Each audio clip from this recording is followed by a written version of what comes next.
Welcome to Savage Minds. I'm your host, Julian Vigo. Today's guest is Joti Brar, currently the chair of the Communist Party of Great Britain, Marxist-Leninist, and the party's publication officer. She is also the international spokesperson for the World Anti-Imperialist Platform, founded in 2022. I welcome Joti Brar to Savage Minds. I have become completely bored by people in various movements on the left, or the pseudo-left, whose unique political position seems to be that of criticizing even fellow leftists who aren't exactly of their ideas, never themselves, and who invariably end up doing nothing but complaining. And one thing that struck me about what you wrote me is that you said you would like to discuss what we should be doing, stating, workers across the West have allowed their movements to become completely defanged, essentially because of the retreat of communism, so that they now believe, and their own misleaders reinforce this, that they are weak individuals with no power. Hear, hear, Joti. You said that this must be reversed and that we need class-conscious leadership, with the demand needing to be popularized everywhere for a mass campaign of non-cooperation with the genocidal war machine that should be pushed from the grassroots up. You also wrote, quote, "We have lost sight of the fact that it is workers who make and do everything, and that we therefore have the power to stop these crimes," end quote. Oh, I agree wholeheartedly with you, but at the same time, given what we've been witnessing over the past 12 hours with this interception, if the Houthis had done the interception, I bet you dollars to donuts the headlines on the BBC this morning would have been kidnapping, right?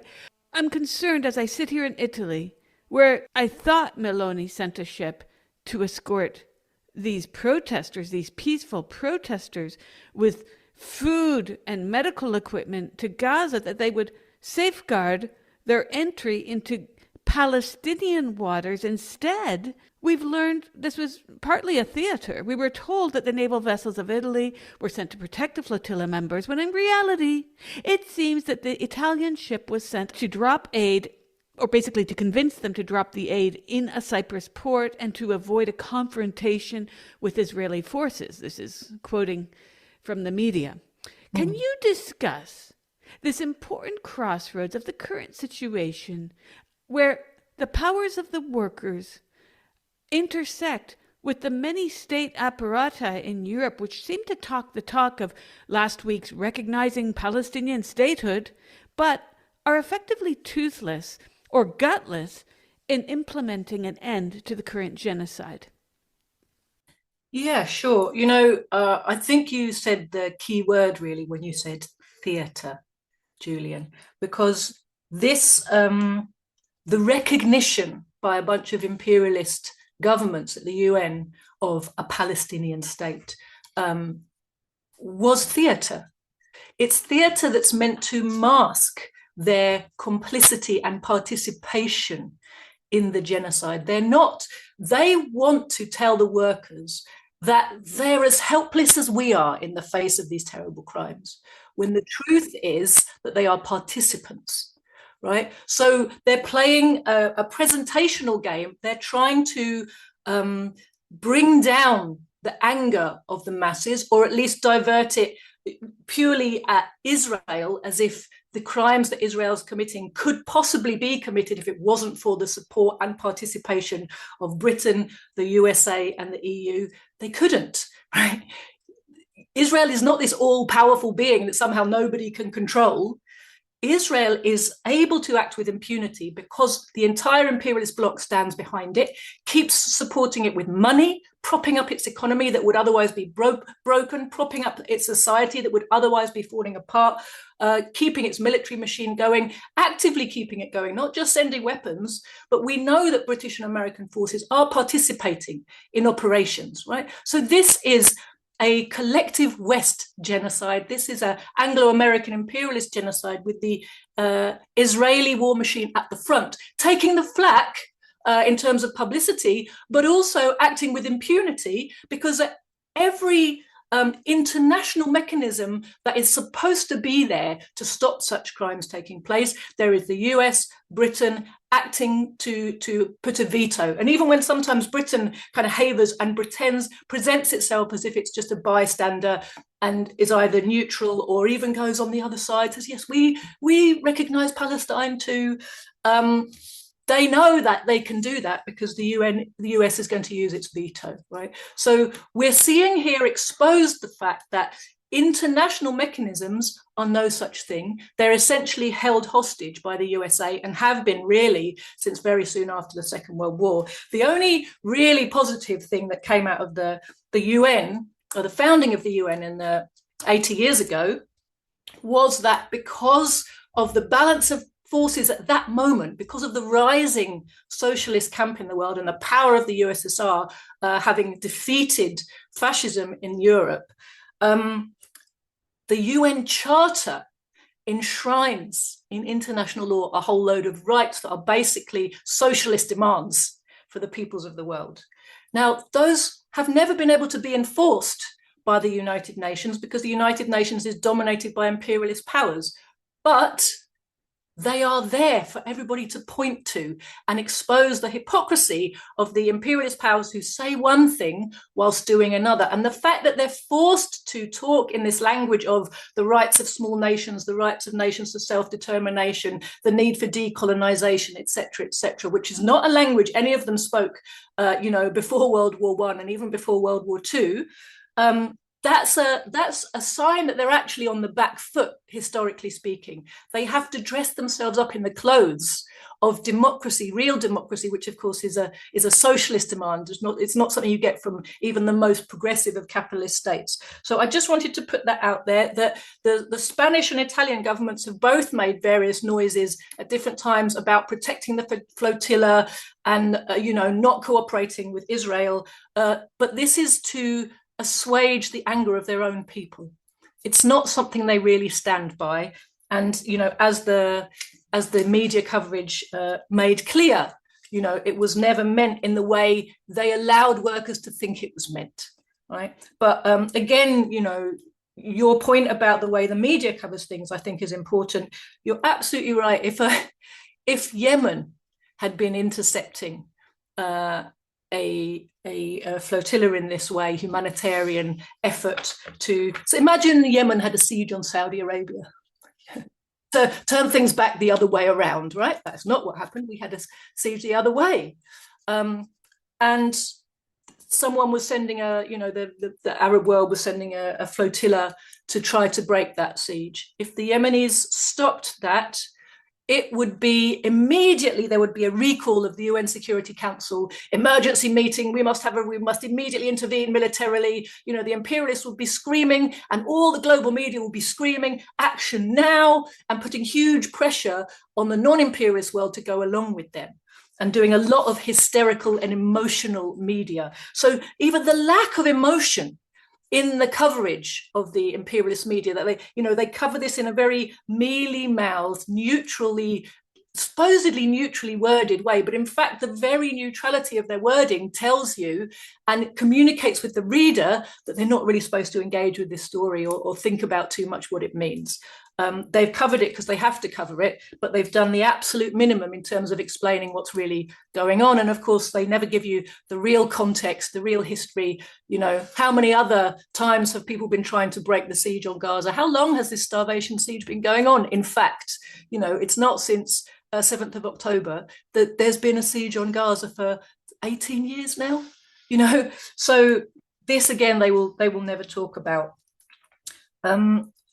In terms of the whole sense of frustrated powerlessness felt by workers everywhere when they're looking at these crimes, they are feeling the way, now this comes back to what I wrote to you, they're feeling the way that they've been taught to feel by decades of systematic attack on, undermining of and destruction of first their communist parties and then their organized trade union movements and mass movements.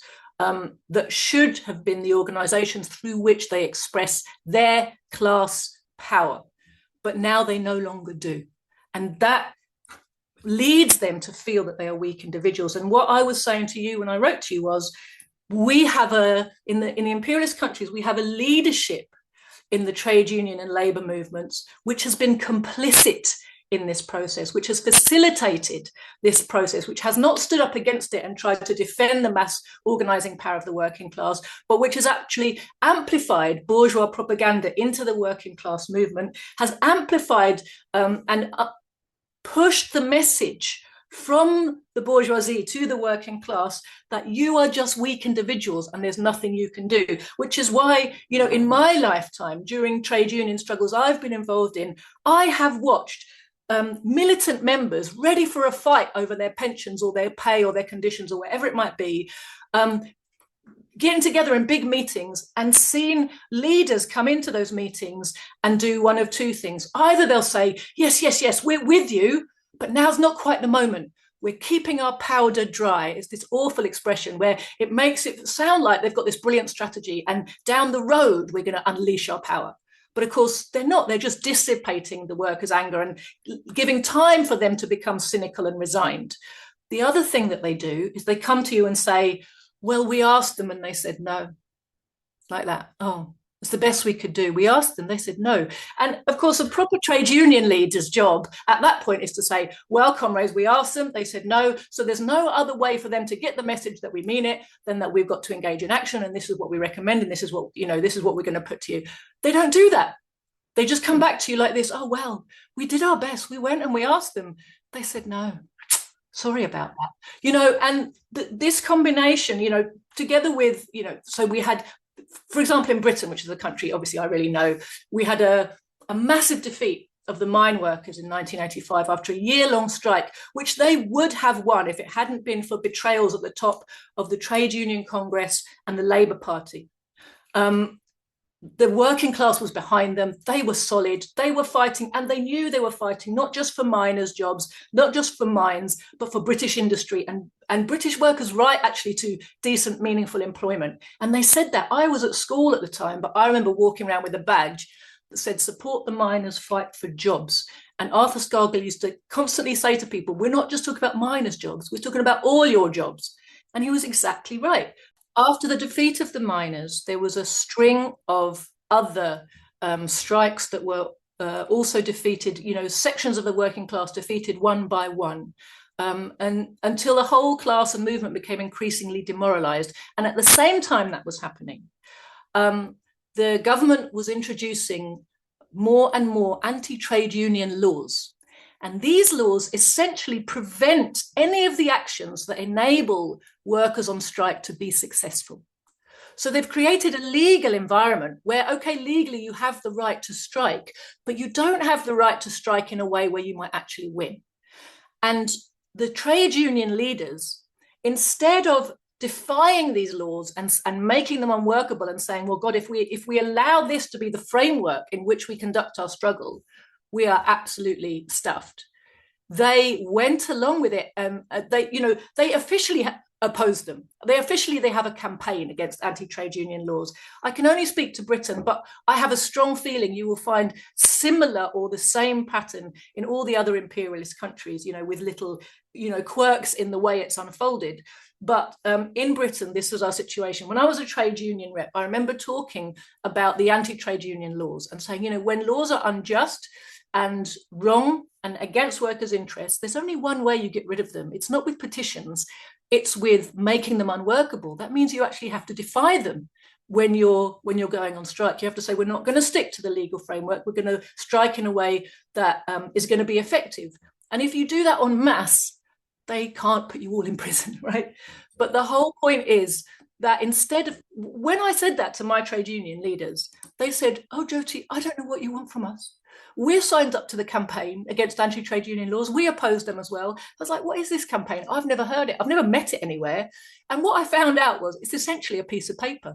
There's a piece of headed paper with a nice logo at the top, campaign to oppose the or repeal or whatever the anti-trade union laws. And at the bottom of the nice piece of headed paper, there's a whole load of union logos. And every year, all those trade unions send their £100 affiliation fee. And they're like, yeah, that box ticked. We have opposed the anti-trade union laws. But in the meantime, every single struggle they conduct is carried out under really the control of the ruling class. Right? The ruling class gets to vet whether you balloted the right way. Right? The internal affairs of the union come under the purview of the state machine and the courts. So the whole thing is completely set. You can't do any secondary action, sympathy strikes. There's really strict definition of who you're allowed to call out on any dispute to narrow it as much as possible. So that now we constantly have these situations where little groups of workers are striking and the rest of their workmates and the rest of the people in these massive unions they're part of have nothing to do with it. Right, and carry on going to work all around them and do nothing to help. We'll cross picket lines because they're like, well, it's not my strike, and oh well, I've got to earn a living. And scab labour has become something that people just go, oh yeah, well, where 30 years ago the word scab was the most kind of shocking word you could use in a kind of conscious working class community. Now young people don't even know what it means. And they're like, oh well, I was just hired to come and do this job, and I've got to earn a living, haven't I? When you think back to 200 years ago, when workers would literally starve on the breadline rather than scab, and now today people just go, oh well, got to earn a living. Yeah, I've got to earn a living. That cohesion and class consciousness has been systematically chipped away. But my point is that this layer of leadership of the trade union movement, the labor aristocracy, Lenin called them, right?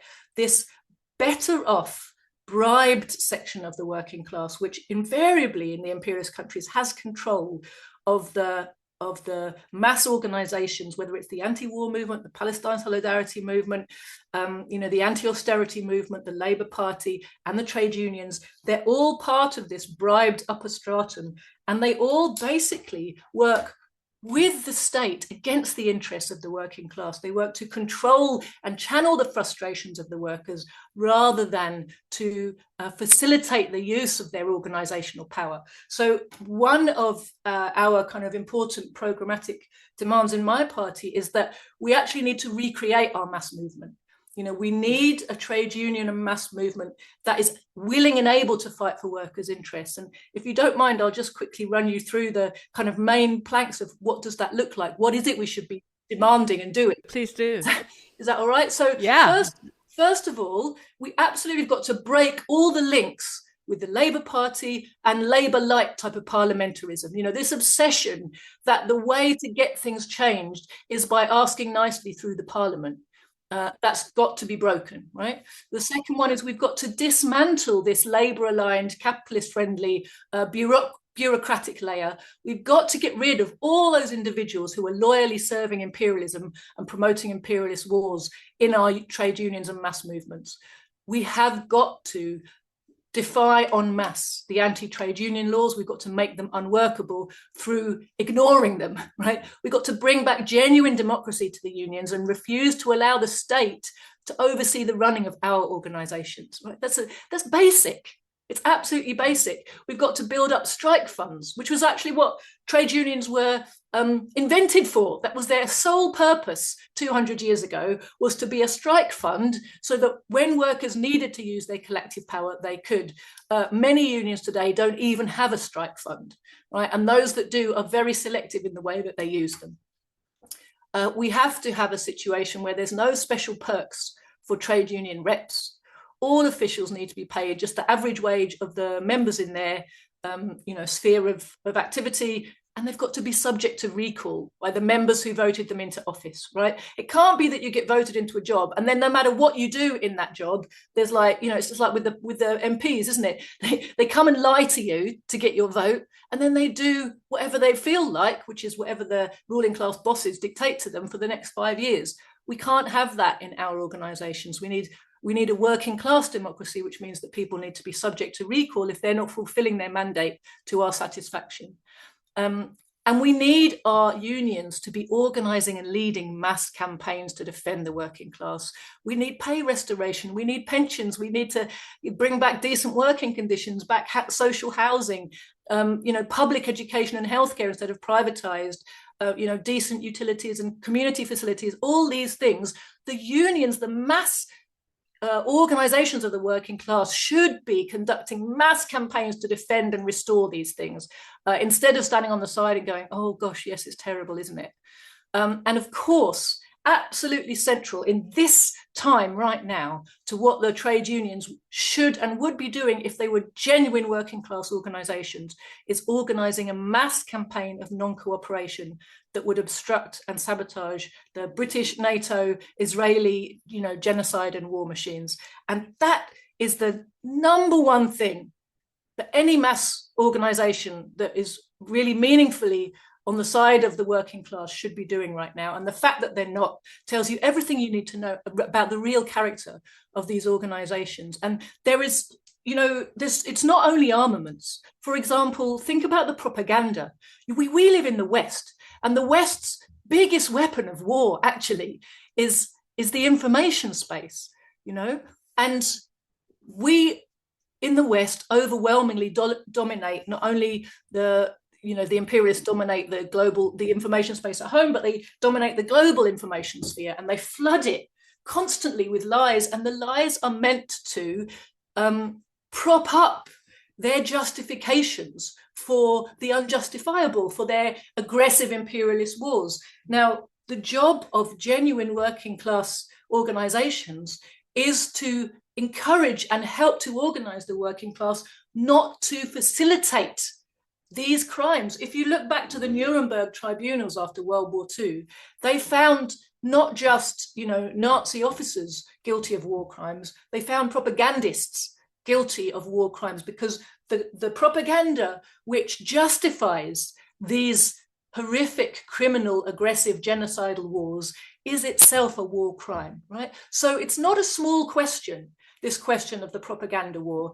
And British workers, there's a huge number of them, are participants in and facilitators of the propaganda machine. And it's not just journalists, although journalists are front and center in that, but there's a whole load of technical workers who produce magazines, produce websites, stand behind the camera, stand in a film studio. All these people are helping the propaganda machinery. But it's even down to say supermarket workers, shop workers who are putting these magazines out on the shelves, or print workers who are laying out, and setting up machines to print newspapers. All of these workers should be being supported through their trade unions to take a mass stand. You can't do this kind of thing as an individual, Julian. This is the thing that we have to understand. Our power is not as individuals. It's not the power of our consciences. It's the power of our organized strength. It's the power of our contributions, not contributions, not the right word. It's our power in the economy, because we do everything. We make everything. They can't even do their propaganda without us, right? We literally write it for them and upload it to the internet for them, or stand in front of a microphone and deliver it for them. We stand behind the camera and organize it for them. We run the print machines, and we're the workers who put it out on the shelves in the supermarket, right? Or the local corner shop, the newspapers. So all the unions representing all those types of workers should be saying to their members, no cooperation with a single publication or media outlet if it is pushing these type of lies. We should withdraw our cooperation from that. And you can take that across the economy. There are so many ways in which our work as workers is facilitating and contributing to this genocidal war machine. And particularly here in Britain, when you know that it was British imperialism that founded Israel, it was British imperialism that invented Zionism all the way back in the 19th century, and conducted a century-long campaign to infiltrate Judaism with Zionism and turn them into, present it to the world like they're the same thing, when of course they're not. That was British imperialism which did that, for its own imperial interests. It was British imperialism that pushed for the foundation of Israel and partitioned Palestine. And it remains British imperialism that is one of the primary movers behind propping up, facilitating the continued existence of the Zionist, supremacist, genocidal state today. It's entirely in the image of British imperialism Zionism. And the idea that it's something separate is historically just totally inaccurate and confused. And our ruling class, will now have figures like Keir Starmer, who on the one side, makes it absolutely clear and made it clear before he was elected that he was an unconditional supporter of Zionism, because if there's one thing he learned from Jeremy Corbyn, if he hadn't learned it before, it's that if you want the top job, you have to make it very clear in British politics that you're an unconditional supporter of Zionism, right? And he did make that clear. Even while the Zionists were committing their genocide, he was supporting their right to do so. He actually was on record before he was elected, right? We can't be surprised at his behavior after election. He was on record before he was elected saying that the Israelis were perfectly justified. This guy has a reputation that he once was a human rights lawyer. You couldn't make it up. They were perfectly justified in cutting off water, electricity, energy, and food to the people of Gaza. He said that on record, right? So he's all in with the genocide. It's not a surprise that when his Labour Party was elected, they not only carried on, but ramped up British support for the genocide. So we shouldn't be surprised about that. When we're in Britain, we have to recognise the importance of our ruling class's role in the horrific scenes and crimes we're seeing unfolding in Gaza today. That it's not something that the government tries to tell us that it's something separate from them. Keir Starmer stands up and says, yes, we're going to recognise a state of Palestine because we feel that things are, shouldn't continue this way. It's not very nice, is it? But behind the scenes, and not very far behind the scenes, they are absolutely 100% contributing to participating in these crimes. For example, I'll just give you one example. We know that flights are taking off, RAF flights are taking off every single day from Cyprus to overfly Gaza and collect intelligence that is handed over straight to the Israelis for the purposes of their targeting of the civilians of the Gaza Strip, right? There's uncontestable evidence that that is the case every single day. That is participation. And I wouldn't be at all surprised if there were British military and intelligence experts advising the Israeli military and helping to keep it together when we know in many ways it would be on the brink of collapse otherwise because of actually the success of the resistance operations against them. So Britain is not some disconnected bystander. Britain is up to its neck in these horrific crimes. In many ways, is more implicated than the Israelis themselves, because of their role in setting up the whole situation and in constantly nurturing and developing Zionism as a movement and a supremacist philosophy in order to create willing foot soldiers. And this is something else maybe we'll come back to later, Julian, this strategy of the imperialists to create these supremacist ideologies so that they have willing, motivated soldiers that are in some way deniable arm's length armies, so they can pretend that they're not at war when they are. Absolutely. It beggars belief. I was unable to sleep, as I mentioned before we went on last night, because of the flotilla. You go to the BBC, CNN, it's like a bot created these websites because they all had the same top headlines. Even now, finally, the BBC put the flotilla at the top story, but it's still Israel intercepts Gaza. Then you have 4 people injured in car and stabbing at Manchester synagogue, of course. Then you have White House says, it's all about the White House layoff and the shutdown. What really cracked me up was, you'll laugh at this too, because how often does the BBC care about sexism and misogyny? But now the culture of misogyny with that secret, racism tape inside London's Met Police. Of course, what a coincidence. Personally, knowing what I know, working within the media and seeing it in action for so many years, I don't think this was a coincidence. I think they did this to derail focus on the flotilla. And also going back to the top story, which is the flotilla detains activists, including Greta Thunberg. So it's all about Greta, not about the 500 people from around the world. They say 40 countries. I believe it's a bit more than 40 countries, but they do not talk about the details. It's all about persona, because that's the hello quality of the BBC journalism. Seriously, I wish everyone would boycott their TV license fees. That's another thing we ought to do. And then the Met Police admits the toxic behavior of the previous story that I just read from. How Taylor Swift made herself too big to fail. Oh my God, Joti, what are we doing talking about these irrelevant facts of genocide when we could be talking about her next album?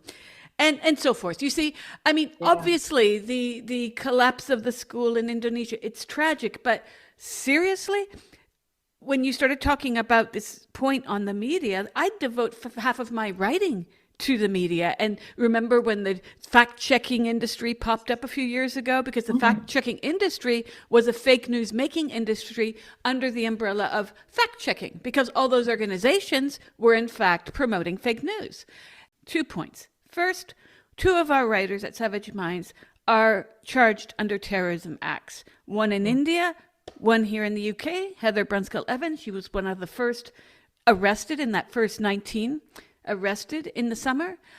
She's facing years in prison if this goes, as you guys say, tits up.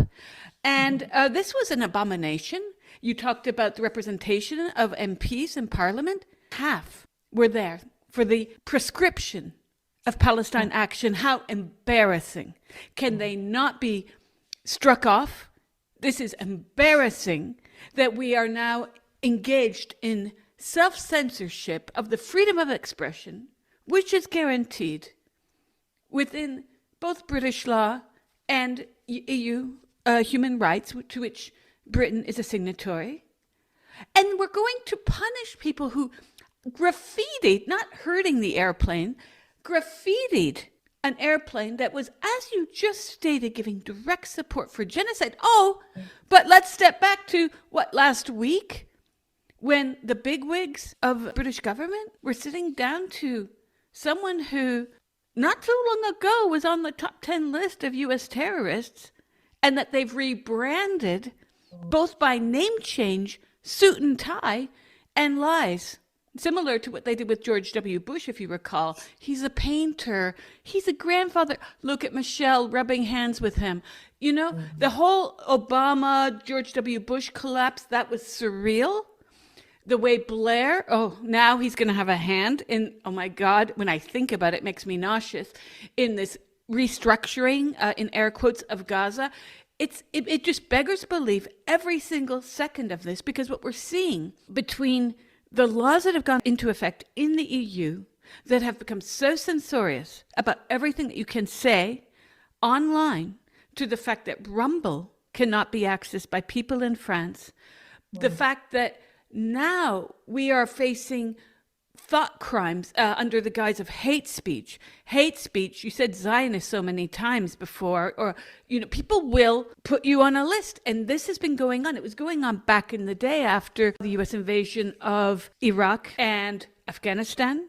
There was the American Daniel Pipes, who had his list. I was on it. I taught Edward Said. You were on it if you were a professor teaching Orientalism. And this is the thing, is that we're in this era of absolute censorship. These fact-checking industries that are actually censorship industries have come into vigor, especially under the previous president in Biden's presidency. And now with Trump's win, you have all these neoliberals with TDS version 2.0. In certain ways, I was relieved he won, because at least with him, you know what you're getting. At least we don't have the presidential brain in a container. I'm thinking of that episode from The Bionic Woman where there was a brain who was the arch nemesis of that episode. A non-functioning president, which Trump was right, who's running the country. But at the same time, the president who got in on one of his mandates was dismantling the deep state. We're finding out that Israel is a deep state too big even for him to tackle, because he looks petrified half the time of this power.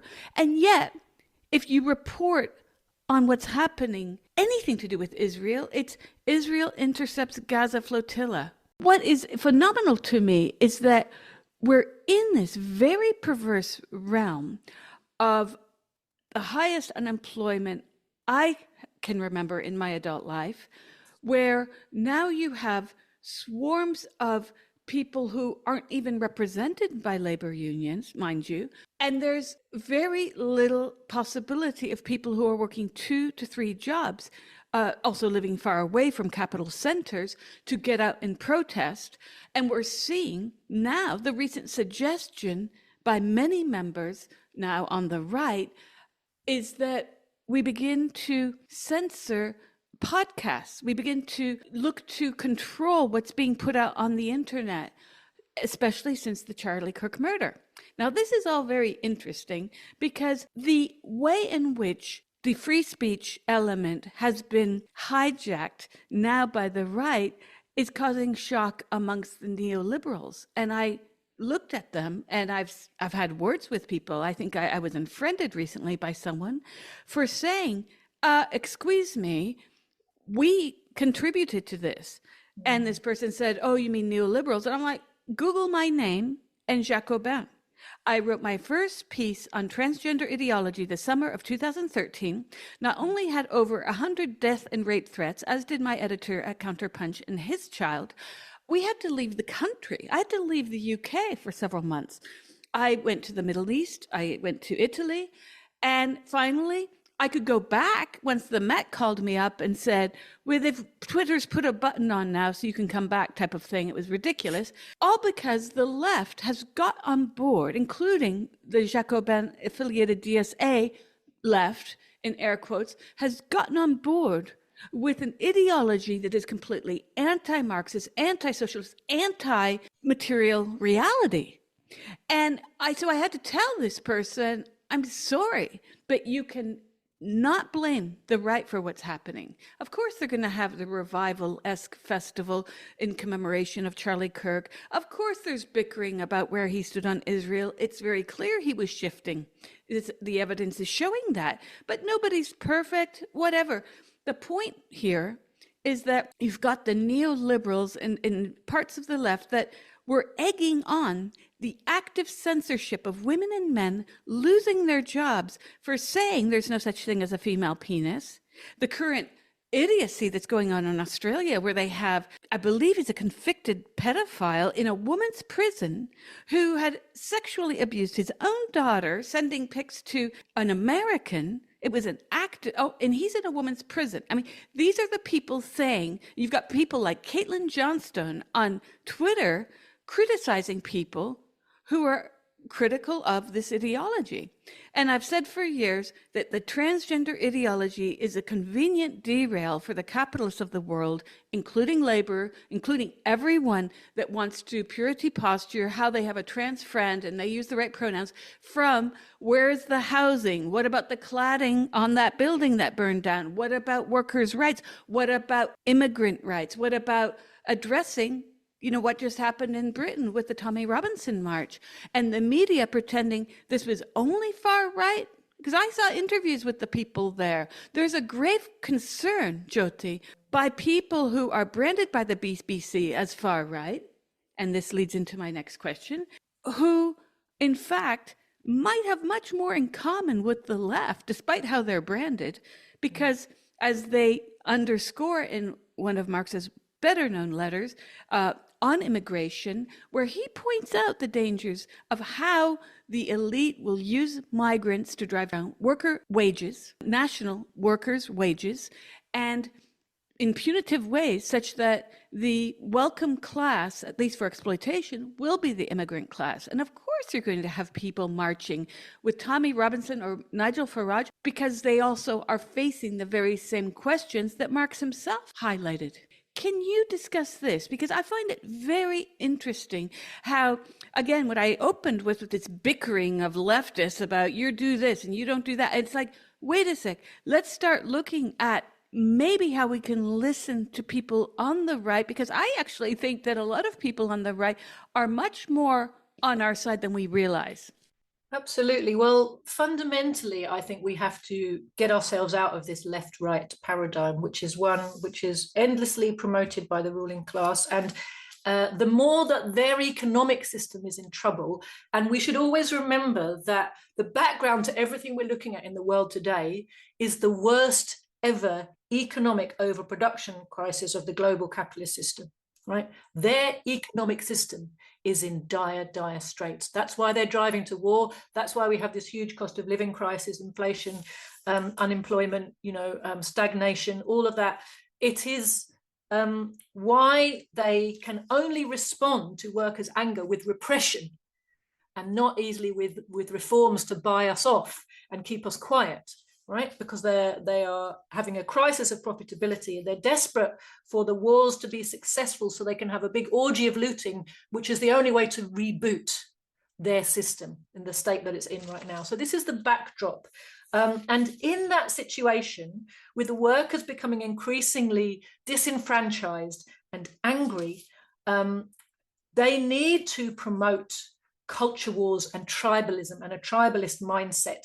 And they present every issue in a hysterical, very polarized format. And they tell us one side is right and one side is left. And so you have, if you in any way question the way that the climate change narrative is used, that you are right? And to be left, you have to unquestioningly go along with the idea, not only that there is a problem with global warming that we need to do something about, but that every act the government says is to help climate change, you have to accept that that is what it is. And if you don't, you're right wing, right? So that's one of those issues. They've turned it to culture wars issue for people to fight about. Very emotional, the terms that they're presented in. They did it with COVID. They've done it with the transgender issue. They do it with immigration, and so you're pushed into extreme emotional and actually equally kind of ridiculous positions. And your enemy, you're told, is the other side, and the other side are actually another group of workers. But there's also this tribalism says you mustn't think about any of these issues. Your tribe thinks this way on this issue. So if you are feeling uncomfortable about climate change narratives, you'll suddenly find, oh, I'm in the right camp. And that means I also have to feel uncomfortable about immigration. And I also have to be opposed to, I have to hate the trannies and wave the flag. And, so there's a bunch of things that this means right and this means left. And all of it bypasses your ability to reason and think about each of the issues on its own terms, separately in an intelligent and sensible way. It's all tribalism, it's all culture wars emotive, and it's all, fundamentally in these worker v worker disputes, the way the culture wars work is we are asked as workers to identify our interests actually with a section of the ruling class. And we look to that section to crush the other group of workers who we are perceiving as our enemy. So we start to put our faith in the leadership of people in the ruling class, and we put our faith in their state to bring about the right result for us, right? So this is what culture wars do to us. They make us identify with a section of the ruling class against another section of the working class. They make us put our hope of deliverance in the bourgeois state machinery. And of course, all of that keeps us away from understanding what's really going on, what our real interests are, from getting together as workers and fighting the system, which of course is the point. You talked earlier about this propaganda machine, and it's really, it's like the major strength left in the imperialist world is their cynicism and their sophistication in creating, this huge kind of Hollywood machinery of narrative management. And you describe the kind of whiplash we get when we look through imperialist media. I have the same thing, homepage of the BBC, homepage of the Times, in Britain it's supposed to be the paper of record, where you'll go from, something horrific happening in genocide to the Queen's corgis. And it's, yeah. Literally, this is one of the top stories in the Times, and sometimes there'll be 3 on the front page of the Times website. There'll be 3 royal related stories. It's utter insanity, right? But you see, but never about Andrew and Epstein. Of course they're not. The whole thing is a massive machinery of distraction, isn't it? But it's also we're being programmed and we're being numbed. We're being numbed to the terrible things by the way they're presented to us.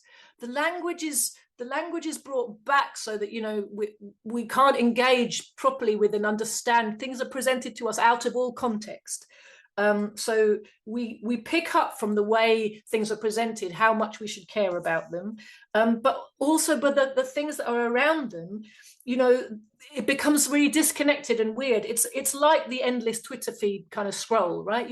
You read something and you go yes or no, you know, heart or retweet or whatever, swipe, next thing, and a few minutes later, even the most brilliant tweet, you've forgotten it, you know, because it's the next thing, and this machinery of numbing distraction is very effective if we let ourselves get lost in it, which is, of course, why people like me constantly say to people, you know, the best thing you can do is take a step back from your media addiction, news junkying, and put aside time to study Marxism out of actual books with a pencil in your hand, read and think and bring back your ability to focus, but also create for yourself a framework of genuine material reality and understanding of how things work, into which you can slot the information that you then receive. Because otherwise you're just swinging around at the mercy of all these narrative management, you know, forces, which are very sophisticated in tapping into, you know, your emotional part of your brain and bypassing your kind of prefrontal cortex and your reasoning capabilities. So that is, I think, very important. I think it's really important that we recognize that the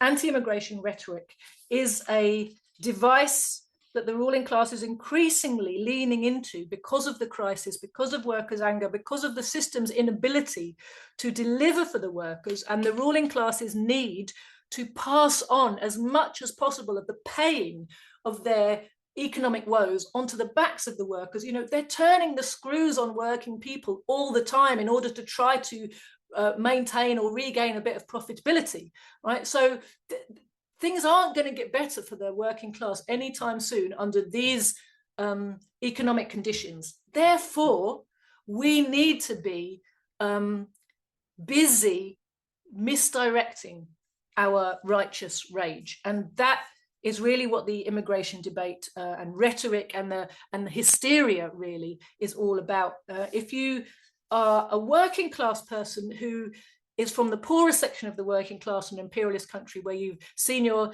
industrial jobs have been exported to other parts of the world because it's more profitable, and in Britain we're furthest ahead with that process because we started it the first, right? So there's almost no usefully productive jobs left in Britain. Vast majority of people you meet are either unemployed, underemployed, or doing something in the service industry, or a few people are working in finance, you know, where they're much better off. But very few meaningfully productive jobs left in this country, where the whole economy has become very parasitic. But huge numbers of people and huge whole communities have been de-skilled and left without meaningful employment at all. And so these angry workers are being encouraged to believe, and they become cynical as well, because, you know, 30 years ago, or whenever it was, 25 years ago, they would have voted, a lot of them would have voted for Labour to get rid of the Tories, thinking that it's the Tories are the source of all the problems that we're facing, because we had, you know, the whole kind of Thatcher and then John Major era, and that coincided with the really full frontal attack on working class paying conditions and industry and unions and all the rest of it. So there was a sense that people really believed that that was something to do with the Tories and not the united ruling class, and that they didn't understand that actually Labour and the TUC had been complicit in all of that. They really hoped and believed, you know, Tony Blair was going to come and save them, the Labour Party was going to come and save them. Well, the experience of the Labour government, 13 years worth of Labour government, where they didn't just not reverse any of the terrible things that happened during the Thatcher era, they accelerated some of those processes and deepened, you know, so there were more anti-union laws under the Labour government. There was more privatisation and accelerated privatisation of the NHS and education and all these kind of things. So, and of course, not a single restoration of any industrial job, right? You know, areas where working people have been voting Labour consistently for generations since even before 1945, And they found that their MPs and councillors, who were all Labour, didn't fight for a library and a library book, never mind a job, never mind a factory, right? They were completely abandoned. So these people actually have turned away from parliamentary politics and turned away from the Labour Party. And the ruling class is trying to do two things, because they're cynical towards ruling class establishment media now. Mm-hmm. And they've turned away from the BBC. And these lessons are right. They've learned some good lessons. The ruling class is trying very hard to make sure that where they end up, they're still getting the ruling class message. So the first thing that happens when the working class people from that type of background tend to turn off the BBC, the most likely thing they're going to turn on instead will be like GB News, because that's been presented to them as alternative media, right? What is it? It's wall to wall. And there's a lot of talk radio stations, in their local areas, which are basically the same thing. And it's wall to wall, anti-migrant rhetoric. So they do this conflation of things. They'll talk about a very real issue, why you can't get a GP appointment, why you can't get decent housing, why there's potholes, why you don't feel like the streets are safe, why the park is full of syringes and drug addicts, right? Why the schools are failing, why you're dying on waiting lists for treatment at the NHS, why you can't have a dentist anymore, etc. All these things, real, genuine problems of working class people, and they're, of course, worse in the poorer areas. They will talk about those things, and then they'll talk about immigrants and talk about the strain on our services of uncontrolled migration.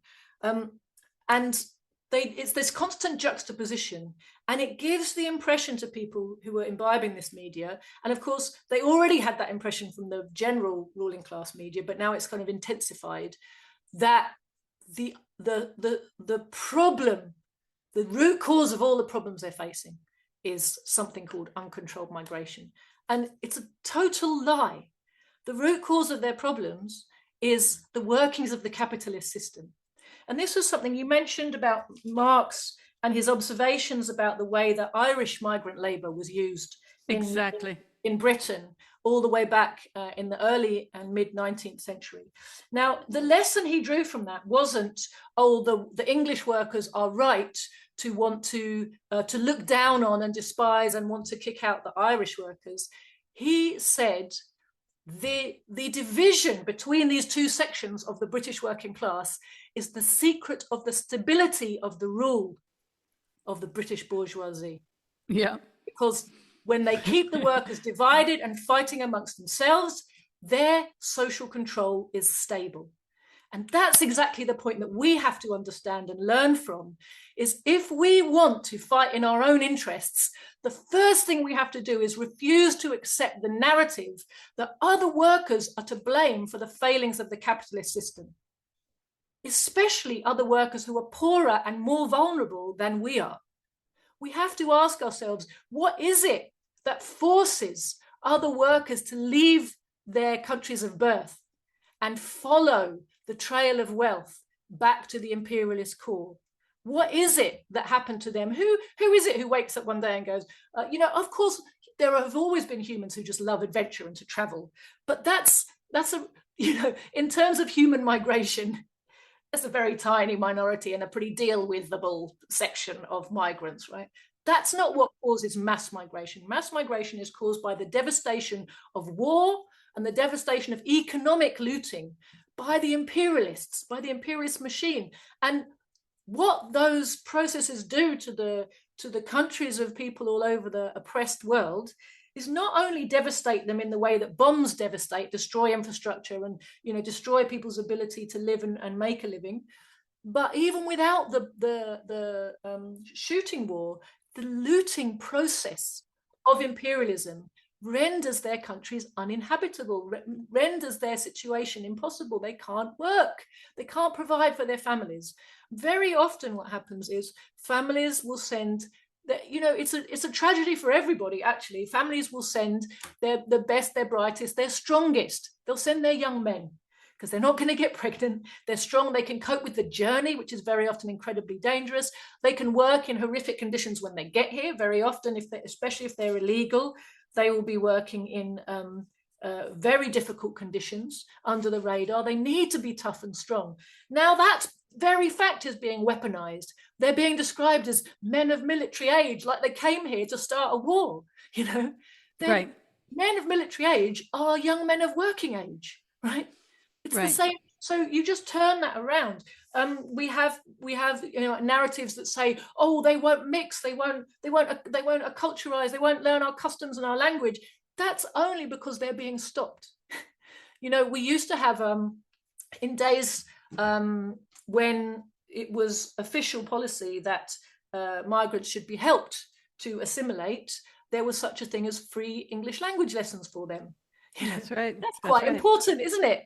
But if you create a situation where people can only come through illegal means, they're not allowed to, it's brilliant for the imperialists because they can really get maximum value out of their work. They pay them, starvation, even slave level wages, and don't have to provide anything for them in terms of the social welfare net of the country, but don't have to provide them with healthcare or a GP appointment or a dentist or housing if they get homeless or anything like that. They're outside the system entirely, but they're like criminals, right? So they can't put their head above the parapet and ask for help when they need it.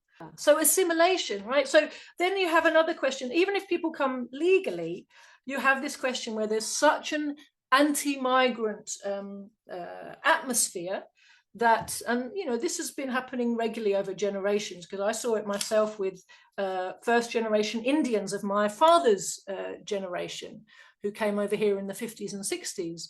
Why did they flock together?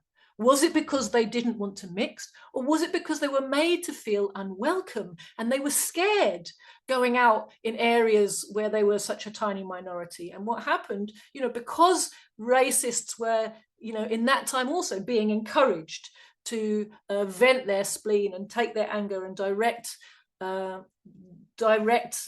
violence towards these very vulnerable immigrants, what they did, and there was institutional racism against them in all of the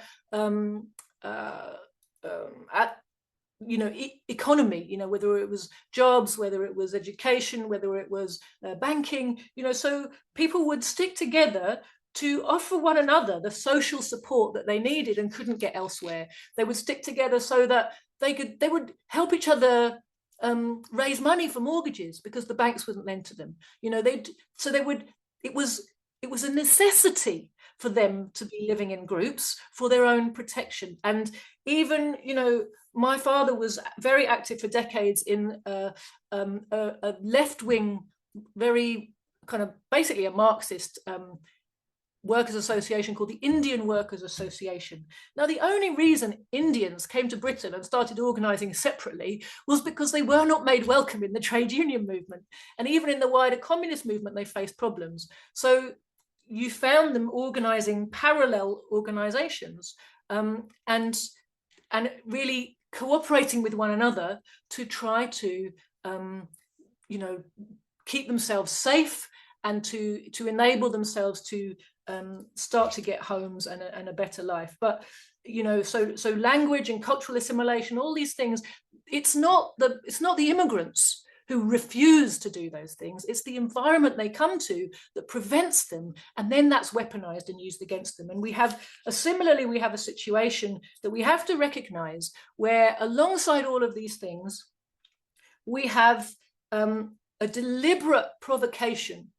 State agents are going into poor working class areas. So we have rundown areas where the ruling class has deliberately decided to house asylum seekers and that type of migrant, right? Not your standard legal migrant, which actually make up the vast majority of migrants, but illegal migrants who've come in to claim asylum, and they can't get to the country in legal ways, by the way. So automatically, if you're an asylum seeker, you're an illegal immigrant because you came through an illegal means, because they closed all the legal routes.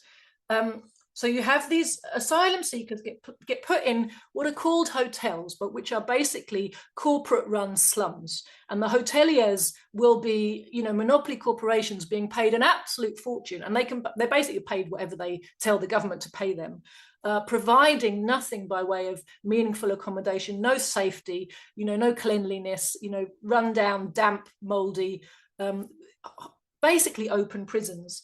In which these people are housed. And then it's not only those people who are housed there, there's homeless people are housed this way, drug addicts are housed this way.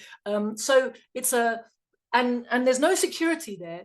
There's plenty of horrific stories about, homeless women and children being vulnerable to, pimps and drug dealers and rapists, and because they don't have, strong front doors or, a way to protect themselves from people who come to prey on them. So it's horrific for the people inside those places. But they're called hotels. And a hotel gives the idea to the average worker that these people are living in some kind of, serviced and upmarket life of luxury, which of course they're not. It's expensive to keep them there, but it's not expensive because they're having a nice time. It's expensive because the monopolies are fleecing the treasury. It's a massive scam. But what happens, they put these people, vulnerable people, into what they call hotels, but which are really slum/open prisons in rundown areas. Then they send in provocateurs to mix with the poor workers who live in these areas and to point to these hotels and say, those people are where all the money is going that should have been spent on sorting out all the problems in this area. Right? It's total lie, but they are doing everything possible to rouse the anger of the workers against other poorer, more vulnerable workers and misdirect it, keep people divided, fighting amongst themselves, stop them from getting together to fight the system. And our job as people who genuinely want to bring about social change is to help workers see how they're being manipulated on both sides. Because we also have, if you look at the anti-migrant demonstrations that have been going on recently, both sides of those, you have protest and counter-protest. And on both sides, the leaders are basically state provocateurs. Because on one side, you've got the provocateurs going in and blaming the migrants and trying to get people angry and let's go down and, stop these men of military age who've come to rape our children. And on the other side, you have the Trotskyist state provocateurs of Stand Up to Racism and such organizations who get people out, well-meaning, equally, wanting to do the right thing, but telling them that the way to fight racism is to scream at angry workers, right? So they just come and shout fascist at somebody who's been mobilized by the Tommy Robinson's type provocateurs on the other side. Now, both of those demos will have a section who are basically paid provocateurs and who really are, they're not honest actors. Isn't it interesting that the people who are held accountable for some of what's going on, including the way that hate laws have been created, and you've got, meanwhile, Lucy Connolly in prison, but no one's looking at her as a result of this, not the cause of it, right? Yeah, absolutely. So this is something in our party, we make the point to our members that our job is to talk to the people at the back of the crowd on both sides. Because on both sides, at the back of the crowd, what you've got is ordinary, well-meaning people who genuinely want to fix the problems they see in society, but have been misled about what's the way to do that. And at the front, there's provocateurs who are winding them up to fight one another and keeping idiots busy, right? That's their job. Right. Not wearing your pronoun badge? Oh my God. Yeah. Right. All of that. And it's our job to help people see how they're being manipulated against their own interests, right? It's against the interests of working people to fall for, the migrant, anti-migrant rhetoric, absolutely against their interests. They become tools of their own ruling class when they do that. They become agents of their own exploitation and repression. It's like the recent demonstration, they're calling it a movement, but it's not. It's entirely astroturfed and created from above. Unite the Kingdom, and they had this rally in Trafalgar Square. Elon Musk on a big screen beaming down to them, while they kind of prayed before him and thanked him for the free speech he was giving them. You couldn't really make it up. But Right, as right. part of that whole kind of theater, they were tearing up a Palestinian flag, right? Explicitly aligning themselves with Israel and with Zionism, where, no doubt some of the people, again, there were a bunch of provocateurs there. There was a renter crowd. There was a lot of people who were paid to be there and do all this theatre, but there would be people at the back who are genuinely swept along by the idea that this is some kind of anti-establishment activity that they're part of, and that this is a genuine movement to try to solve some of their problems.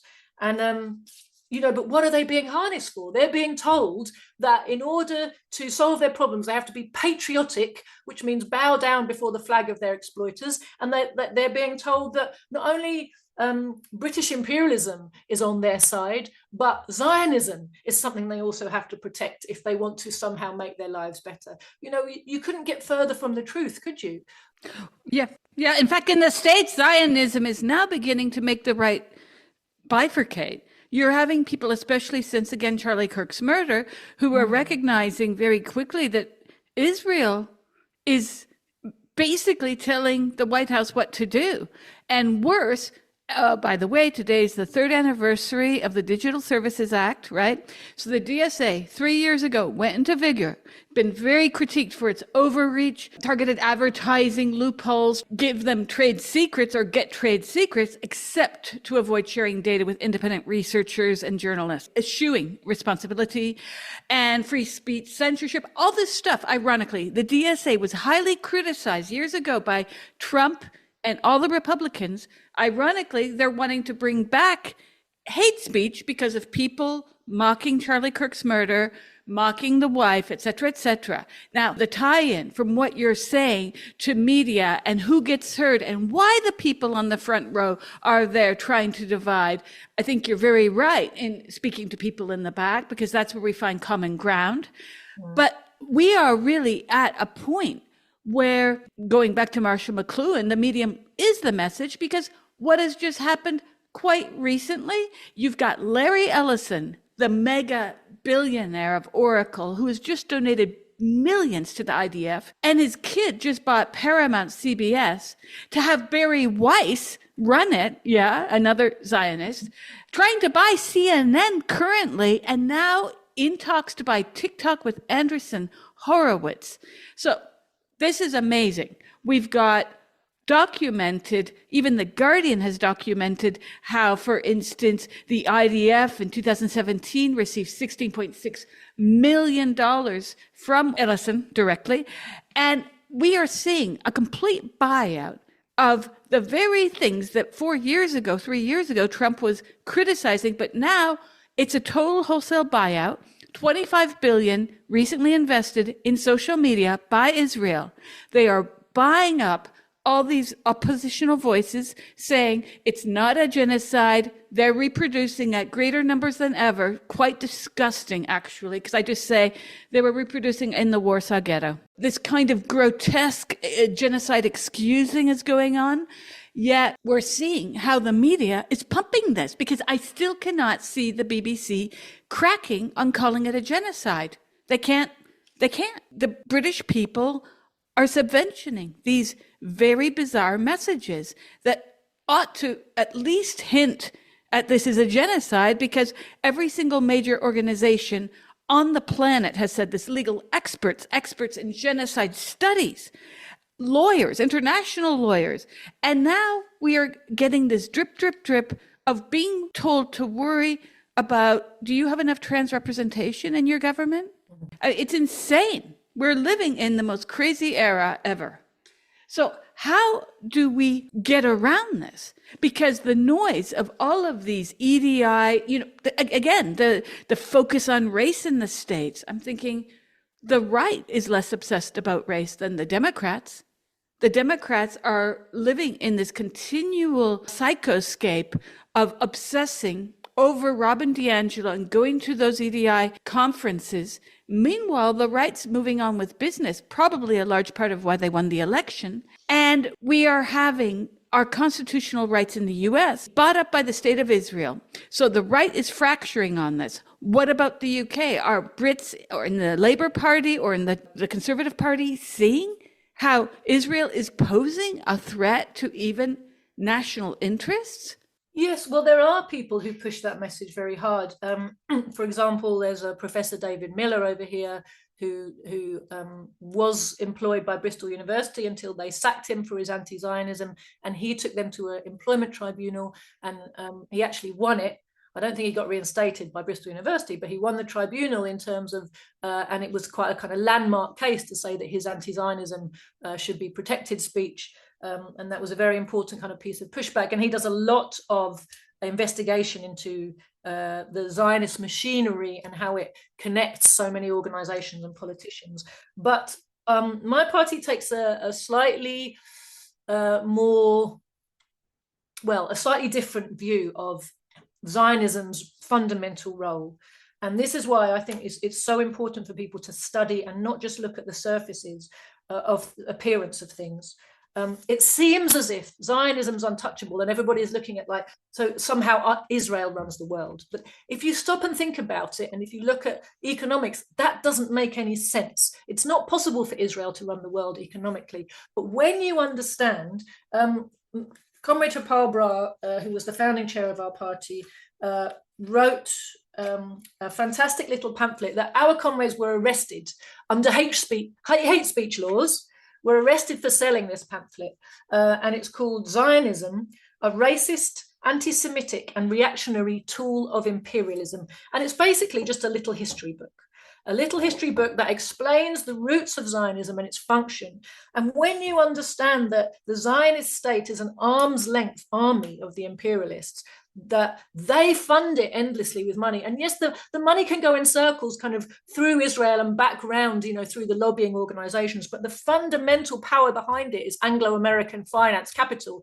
Then you understand how its supplies of capital are so inexhaustible in a way that a little country's bourgeoisie could not possibly have access to, especially one that's only existed for 60, 70 years, or 80. But when you look at British finance capital, which has been sucking up the wealth of the world for 400 years, right? Then you understand, and you look at the size of American finance capital, and you look at their might combined. Then you can understand this inexhaustible supply of capital for the Israel lobby, which is really a misnamed. It's a machinery of making sure that Zionism remains and Israel remains a kind of number one priority for US politicians and the political establishment, because it is geopolitically and economically so vital to the interests and the continued global dominance of US and British imperialism. Right. So this, I think, has to be really understood to make sense of how is it possible for them to bribe so many politicians, and how is it possible for Israel to survive so many economic shocks, and it's on the point of collapse, but it doesn't collapse, and it's always got more weapons. And it's not that Israel bribes the world, it's that US and British capital keep funding it and propping it up, and they're the ones who it's their capital that's ultimately the source of the rich seam of wealth that the Israel lobby, as it's called in the States, is able to kind of tap into constantly. So it's a self-reinforcing machinery that's been built.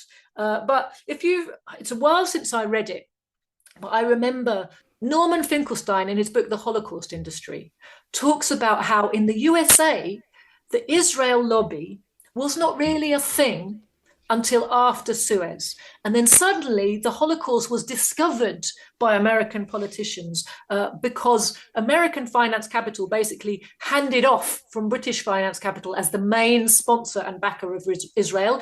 And at that point, Zionism became an essential part of the narrative and dialogue of US politics. And you see this steady building up of what Finkelstein describes brilliantly as a Holocaust industry. This creation of a kind of new historical memory and a placing of the Holocaust of European Jews, which is actually, if you look at history, one of a string of horrific crimes and holocausts against people all around the world by imperialist powers that goes all the way back to, slavery and the looting of the Americas, and, the looting of India and all the famines, and, there's so many of them. In fact, there's hardly a year for 400 years where you couldn't find a genocidal campaign being waged by one or other of the imperialist powers somewhere in the world, right? But the Holocaust industry was about creating a narrative that said the Holocaust of European Jews was something special and apart and higher than all other Holocausts, and it's the Holocaust with a capital T and a capital H, and we are this whole kind of historical narrative and fake memory was created around that to put Israel, essentially the whole purpose was to put Israel on a pedestal from which it could not be touched or questioned because the Holocaust, right? And that is actually starting to fall apart today, isn't it? And it's the falling apart of these narratives that has the imperialists really worried, and why they are responding with censorship and repression to a movement that, people like me have been saying it's a genocide for a really long time. And I was free to say that because no one was listening. And that's fine, right? I say it. Right. Anyone who does listen goes, oh, that's a bit, you can't really say that, can you? That's a bit extreme. That's right. That's right. You've got to be careful saying that sort of thing. Don't be silly. Whereas now, we say these things and people are listening, and they want, for the first time in my lifetime, I am seeing an upsurge of a real massive swelling in the numbers of people who want to know what is at the root of the problems with Israel and Palestine. What is this Zionism? What is Zionism? And increasingly, if they look into it, they can't help but come to the conclusion that it's got something to do with imperialism. And then they're wanting to know, what is imperialism actually? What really is it? And so this is a radicalization of workers because of their exposure to a live streamed genocide that is new to the imperialist ruling class really since World War II. They haven't had this type of a problem. And this is why they are so nervous about it. Our party has been arrested twice, by the way, party members. Once was for selling this little history book that I told you about, and that was under basically the Public Order Act hate speech provisions. And then the other one was giving out a leaflet which the front slogan said, victory to the Palestinian people in their just war for national liberation. And we were told this was support for terrorism. It didn't mention Hamas. Hamas is the prescribed organization here. It didn't mention Hamas, but of course it did mention Al-Aqsa flood as a resistance operation. And it did mention the right of the Palestinian people to armed resistance, which is, of course, enshrined in international law. But our party members were arrested for giving that out and charged under terrorism laws. And under terrorism laws, that means you can have your house raided in the middle of the night by armed police, right? I mean, so it's it's not a small power when they use the terrorism law. It gives them a whole new load of ways to harass and intimidate you.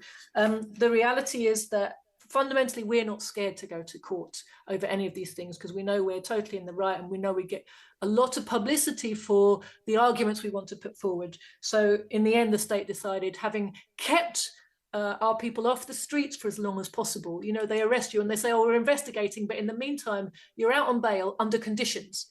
And the conditions are you can't go anywhere or do anything. So they keep you off the streets for as long as possible. But then after a while, they just quietly dropped all the charges. But it's round one, isn't it? They're ratcheting themselves up, and I agree with you that the campaign pushed primarily through the left, like the useful idiots they are, around censorship of those who opposed the transgender ideology. Was a trial run for this type of censorship. They've set up all of the mechanisms for hunting people down on social media, for non-personing them for saying the wrong thing, for catching dissident speech. And it's a trial run for the censorship and suppression of anti-Zionism. And the reason anti-Zionism has to be stopped and suppressed is because it threatens imperialist core interests. And that's the thing we have to really understand about Zionism and why it matters so much to the imperialists. You're listening to Savage Minds, and we hope you're enjoying the show. Please consider subscribing. We don't accept any money from corporate or commercial sponsors, and we depend upon listeners and readers just like you. Now, back to our show.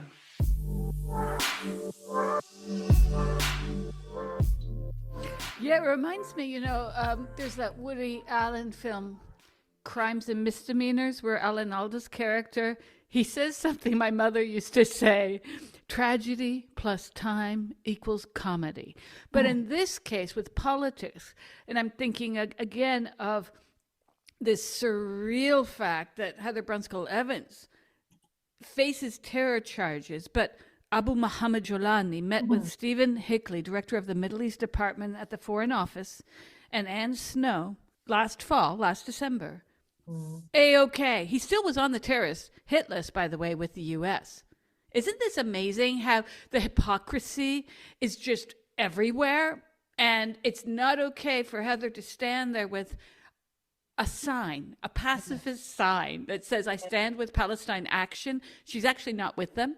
And she stood with them. She stood and just said, I stand with them, and I do not support the genocide in Gaza. So we have criminalized pacific activity that's completely legal under Article 10. And we're threatening people with prison for well over a decade. At the same time, we've got the government rubbing elbows with the guy who is the head of Hayat Tahrir al-Sham, an al-Qaeda splinter group in Syria. I mean, it's sort of like a skit for a comedy show at this point, but not funny for those in the crosshairs of a tribunal. I have to wonder, we know that they're laboring to divide us. They've done this even before the transgender mania came about. There was always a way of dividing people. Racism has been that bugaboo word as well. But the term populism, I want to turn to that because that came up in the Trump election. Everyone was saying his supporters were populist. And I'm like, wait a second. How did populism now become far right or neo-fascist? Because there is such a thing as socialist populism. Populism is not necessarily politically angled. One of the things that fed this narrative of the populist demographic has been partly that there was this feeding of anti-communist ideology throughout the history of North Americans, especially Americans, when they were told that communism was bad. And have you ever been a member of the Communist Party? What happened under McCarthy in the 1950s? And secondly, there's also been this conflation, a conscious conflation of where empire and working class rights sort of mix. You'll see on Forbes top 500, Forbes top 10. And people are made to believe in capitalist countries that success, money is a sign of virtue, not the inverse, or not the antithesis, I should say. So there's a social populism that's completely elided in this discussion about Trump's populist backing, right? And I find the neoliberal class has taken hold of this bugaboo word to divide us, where indeed I see far more that we have in common with people on the right than that which divides us. So given the absolute car crash of, how many months has he been in power now, of Starmer, he's played the populist myth, trying to prop himself into, I don't know how, because he's done nothing that's even progressive at this point.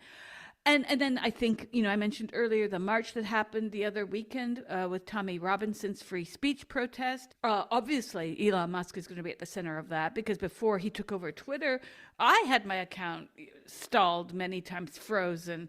We weren't free to say there's no such thing as a lesbian penis, right?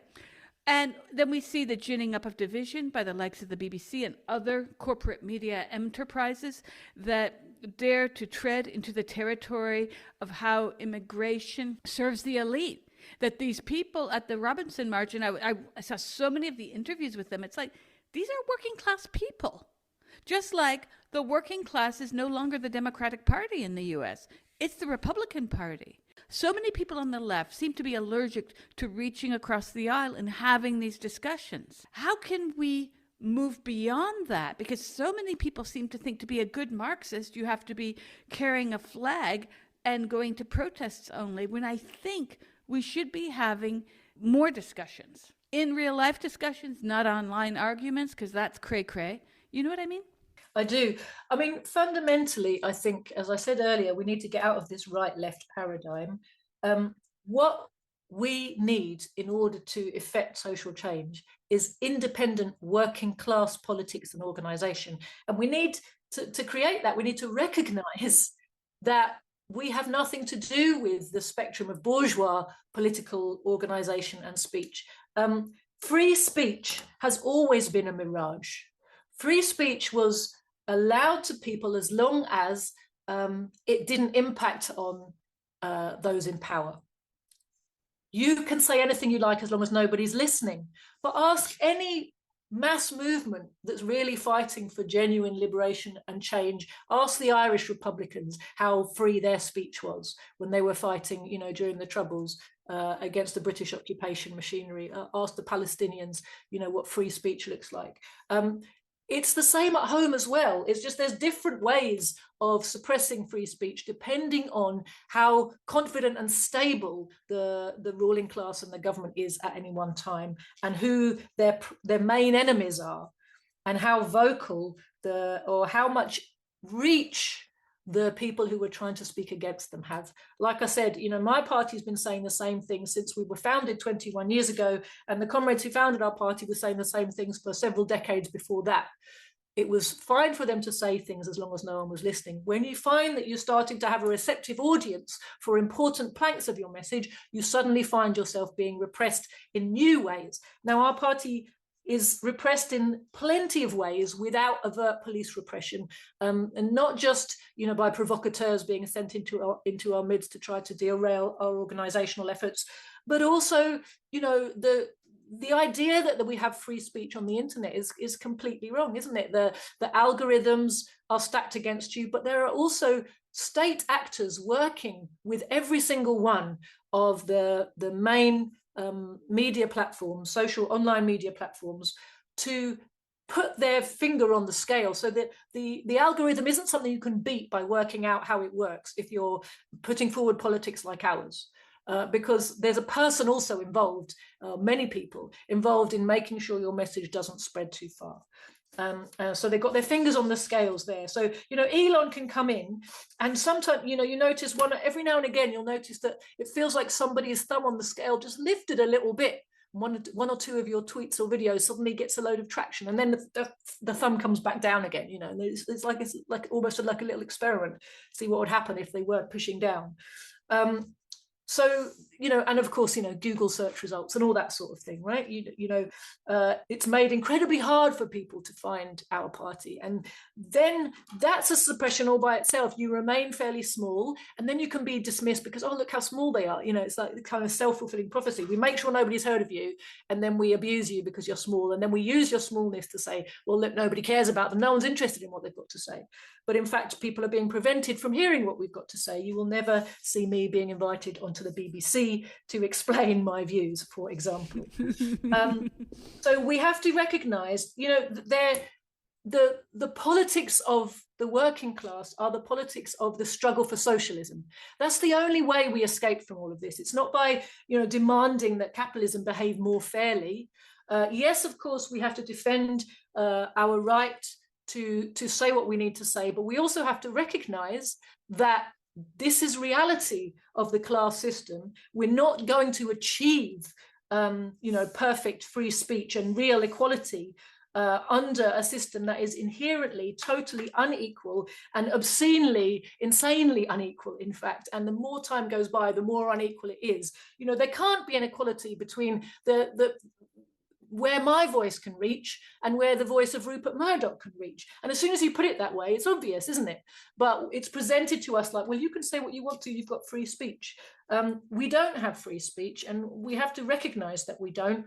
Nevertheless, in order to build our politics, we have to use every means at our disposal. We use all of the platforms that we currently have access to, recognizing that they're fundamentally controlled by our enemies. So they're limited in what we can do with those. We have no alternative but to build a physical network of human beings.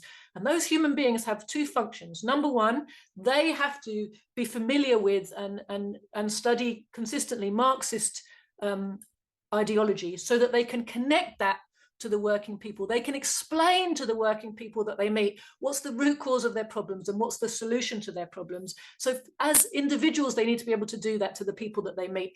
The other thing they need to do is be transmitters of literature, physical literature, into the working class. Because for all that we can, think that, oh, well, everything's on the internet now, we have to recognize, as I said, the extent to which we can permeate the working class through the internet is limited by the fact that it's in the hands of our enemy. But the other problem about it being in the hands of our enemy is they can turn us off like that, right? So there's no way around the fact that if we're serious about helping the working class get free, get liberated, which is the whole point of the socialist movement, it's the liberation of humanity from this bankrupt, moribund, dying, decaying, parasitic, bloodthirsty system, then we have to seriously go about the business of training up and creating a network of individuals who can distribute physical literature to the working class, but the ruling class can't just turn off with the flick of a switch, right? We have to help the workers connect with a Marxist understanding, Marxist organizational forms, so that they are able to turn their anger, harness their righteous anger against all the crimes of the system, against them and their families and society at large, harness that anger into something positive and useful and point it in the right direction and stop all of this energy being used up by people either fighting other workers or butting their heads against the brick wall of trying to fix this system and make it fair, when that's simply not an achievable objective. Absolutely, I completely agree. 2 points to this. I've covered several pieces where the NHS and the BBC have wiped their servers clean of all reference to supporting childhood transition, that myth that one can become the opposite sex. They're actually enacting what Orwell wrote about. And I find that frightening. And I do believe there should be laws that anything online, especially by government or public institutions, should not be redacted off. Because now they're going to sit back when the tide completely turns. It's already turning against them. And they won't be able to say, well, we never advocated for that. Oh, yeah, you did. So I went back in the Wayback Machine and photographed it. And I've been documenting this since 2012. Another thing I would like to discuss in complete response to what you've just said is what the working class means today. Because as an American, our notion of class, at least historically, is very different than yours. For instance, class is very related to what your father did. You can have a house in Knightsbridge, but if your father was a shoe cobbler, you can still call yourself working class. Now, I think that's shifting today in the UK as well. But can you discuss what I call the new working class? I've just formulated that word, even though it's always existed. I think we got to break from this era of people who were educated and got those jobs, because the benefits of capitalism to certain people was seen in the 70s and 80s, for sure. And it began to diminish after the international financial crisis. But now we're seeing where we have, since this historical, more recent depression, where there are two generations coming into being of university-educated people who are unable to find work for what they believed they were getting a bachelor's degree for instance, and who end up landing in this hellhole of contractual temporary work with even fewer organizational rights than their formerly titled blue-collar workers. And I'm fascinated personally by not only how the left and right as valences have collapsed, but the notion of how the working class has been reformulated, because I don't think we can, as many once did, to include Georg Lukács, who determined class by a class-conditioned unconsciousness, use the same references to class, just like, you've mentioned, and I'm in complete agreement, that we can no longer really talk about left and right, except historically, perhaps. Lukács defined class not just by objective material conditions and circumstances, but as a historical imputed subject who holds the potential for collective action that fully realizes itself when a class in itself transforms into a class for itself by achieving class consciousness. This idea that we are glued to a class historically because of what our mother or father did, I think is shifting in the UK. At the same time, especially in a country like the United States, where kids are finishing university with 6 figures in debt, and they're going to still get that job in Starbucks that they could have had without going to NYU. And I think we're entering into this era where class consciousness is now imperative because there's no other way out. And I was wondering if you could talk about this because tomorrow I have to go and pick up my child early afternoon from school because of a strike. We have a lot of strikes here. I'm happy for strikes, but they never specify what they're for. I only learned last night that it was because of Palestine, which is a great reason. However, I think that there's still a disconnect between what we see as our power as people and then who we recognize are the unions striking, like here, CGIL, which is a major union in Italy. Why or how is it that freelancers, which is now and more becoming this quasi-lumpen proletariat, especially since lockdown, how can people in these other sectors that are completely atomized by virtue of being freelancers and having these 3-month contracts, which also pervades a lot of the labor scene in London, how can they organize? Is it possible that we will see a future coming together of freelancers and organizing together so that everyone can strike, not just only those working in factories? I think the short answer to the last bit is yes. It's inevitable. It's inevitable because, as you say, the necessity is driving people into understanding that. Let's come to this question then of what's class. For all that some aspects of the situation we're living in continue to change, the fundamental basics remain the same. In the end, the Marxist definition of class is the only one that you really need. It hasn't changed. Your class is not dependent on how you feel or what you think you are. It's like your gender is not dependent on how you feel or what you think you are. Objectively, it is what it is, and you can't change that by wishing or believing. Your class is related to your relationship to the means of production. Do you own a means of production and other people work it for you? Do you own a small means of production that you work for yourself, or are you free of all ownership of means of production and you have to hire yourself out to somebody who will make money out of employing you? So this determines your class. The vast majority of us remain proletarians. That is, we do not have access to a means of production from which we can live. We have to sell our ability to work to somebody who will make money out of employing us. And so that is what the working class is. Now, you talked about this new working class in the sense of what I would call, in the imperialist countries, there was an expansion of the labor aristocracy. So right from the earliest days of monopoly capitalism, Lenin pinpointed back in his really very important work, Imperialism, the highest stage of capitalism, he wrote in 1916. And it's a very important work for people to read and reread many times, actually, to really get to grips with how the economic system that we live under functions. But he pointed out that in the developed capitalist countries, which then became imperialist countries, the working class was divided into the mass of poor workers who lived in really horrifically bad conditions and were extremely deeply exploited, and a kind of privileged, small privileged layer.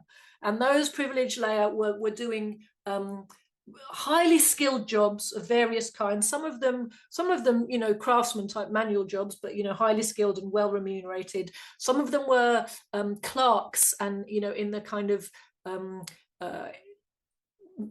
bureaucratic layer.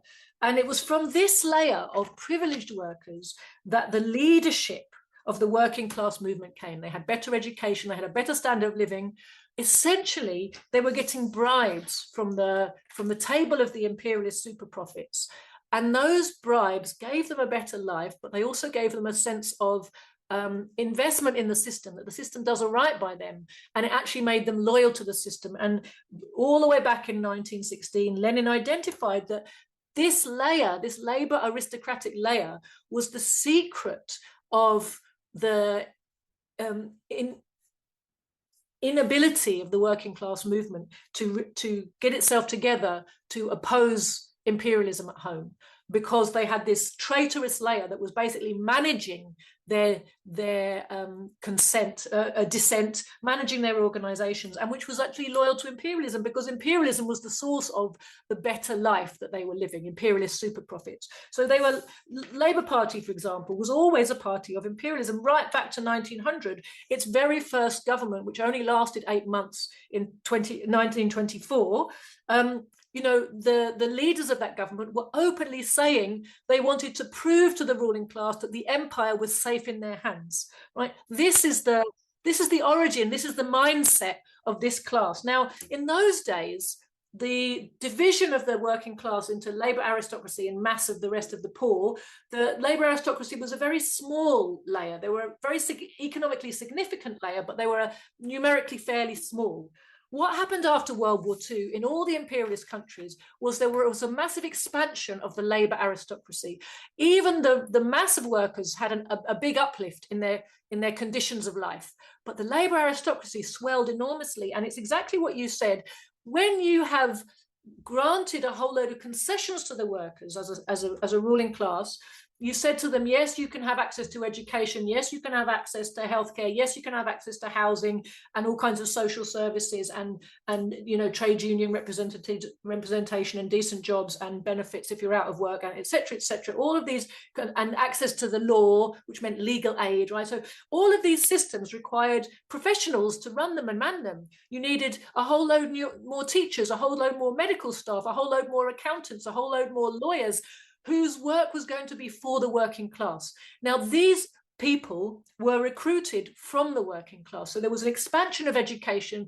There was an expansion of the grammar school system, which creamed off a large section of working class kids and turned them into professionals. So in those days, you got a university degree, became a professional, you had a guaranteed decent life, and basically you were servicing all of these state concessions that have been created for the mass of the working class to buy off their revolutionary sentiments after World War II and keep the social peace. What we're now seeing, of course, since the defeat of the miners, is the steady and now accelerating destruction of all of those services. And what does that mean? It means that the Labour aristocracy is also shrinking again. So as you said, on the one hand, we had Tony Blair saying, if everybody gets a degree, then everyone's going to have a good job. And of course, it was the opposite. We got, in fact, a glut of people with degrees as the job opportunities for those people was, in fact, narrowing. And diminishing. So we now have this, a whole load of people with degrees and debt from their degrees, because free education was also abolished during the same period.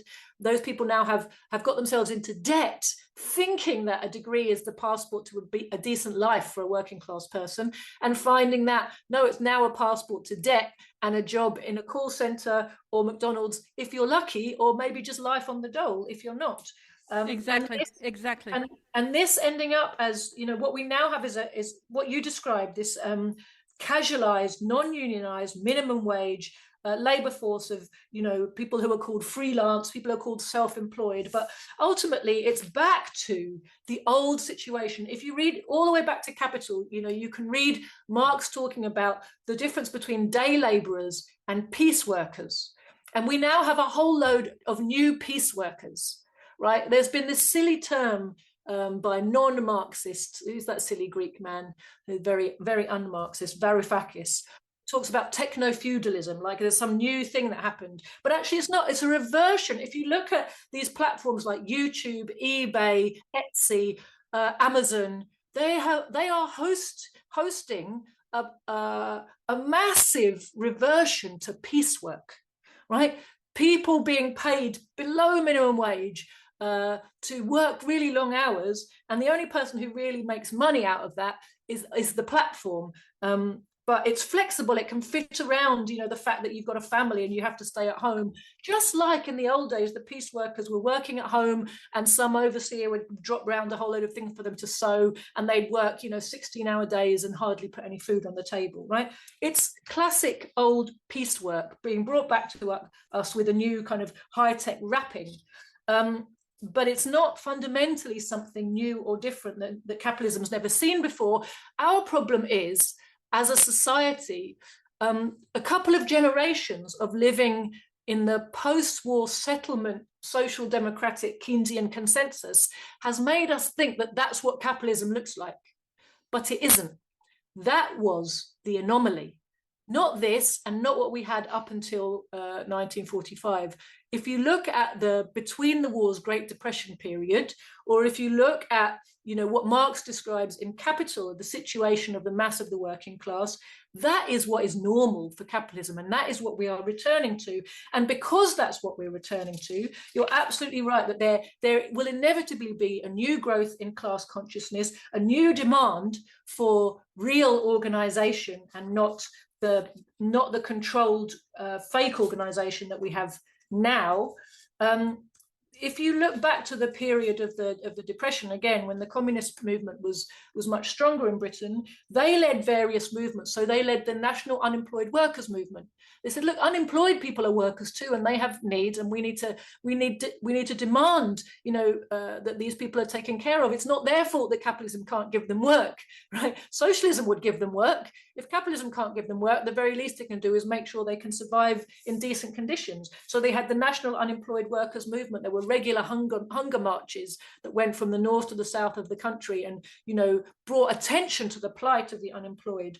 Then they had the shop stewards movement and the minority movement inside the trade unions of, so all the way through the history of the trade unions, we've had a situation where the leadership were bought off and fundamentally loyal to the system when the mass of the workers needed something better from their organizations. And that pressure always came through the grassroots. It never came from the top, great leadership. It came from the bottom, putting pressure on the leadership to push for the demands of the working class. And the communists were always at the heart of that, from the hands-off Russia movement in the 1919, 1920 to the minority movement, which was again, a movement of reps and members inside the trade unions who were pushing for a much more radical stance inside the unions and for a new type of leadership and direction for the movement so that it would actually serve the interests of the people it was supposed to represent. And we are going to see, inevitably we're going to see, and we must see, a resuscitation of all of these efforts,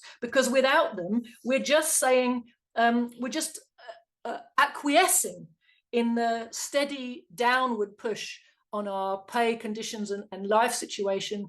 And, as the great Comrade Stalin said, capitalism presents the workers with two choices.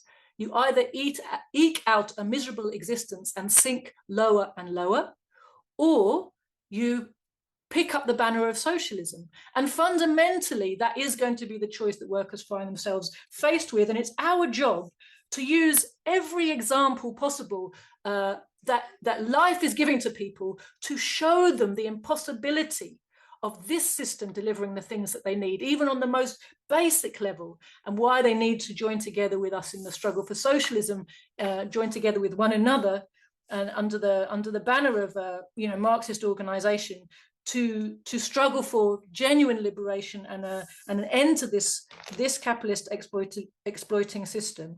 And of course, if you have studied a bit of Marxist philosophy, you understand, the dialectics and the understanding that with individual workers and even with the mental life of society as a whole, that consciousness tends to lag behind practice, lag behind reality. It takes us a while as individuals and as a collective to catch up with reality.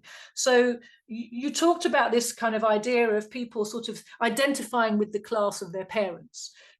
Stalin gave a brilliant example. I think it was in his Foundations of Leninism that he wrote in 1924. And he talks about a shoemaker. So he's basically been a little petty bourgeois, on a very low, small scale, but he's had his own little workshop, his own means of production that he's worked, and he worked for himself in that way. And then he goes bust. He's put out of business, and he can't carry on his workshop anymore, and he ends up having to go and work in a factory. But for years while he's in the factory, he still thinks of himself as that petty bourgeois cobbler. He thinks that this is a temporary situation that he's in, and that soon he'll get back on his feet and he'll be back to his he'll be back to his little workshop and the right order of things. And so he doesn't think like one of the workers, and it takes time for him to recognize that he actually has joined the ranks of the proletariat and to identify himself with the interests of the proletariat and to become part of, for example, the trade union movement, or to become part of a strike, which previously in the beginning he would have kind of held off from, thinking, no, he's above that sort of thing because he's not really one of these proletarians with nothing to lose. He's just temporarily embarrassed, petit bourgeois. And this is the trick that the ruling class plays on a lot of us, and particularly in America, they've done this brilliant job. My comrade Ranjit is very fond of saying that the American ruling class has convinced a whole section of the American working class that they're just temporarily embarrassed millionaires, right, or billionaires. Any day now, the system's gonna do the right thing for them, and they'll be joining the ranks of the upper class, so they don't have to worry about all the problems that are besetting the mass of the workers, because they're, I'm the one who's going to make it all right one of these days.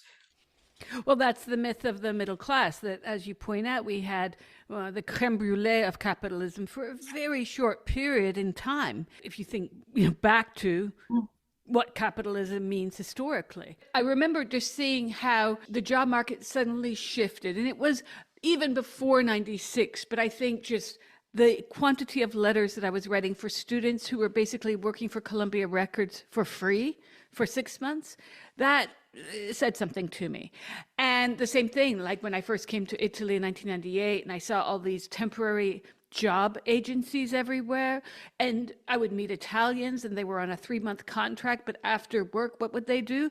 They had to go to interviews every so often to find the job for after that 3 months. And the lumpen proletariat is here.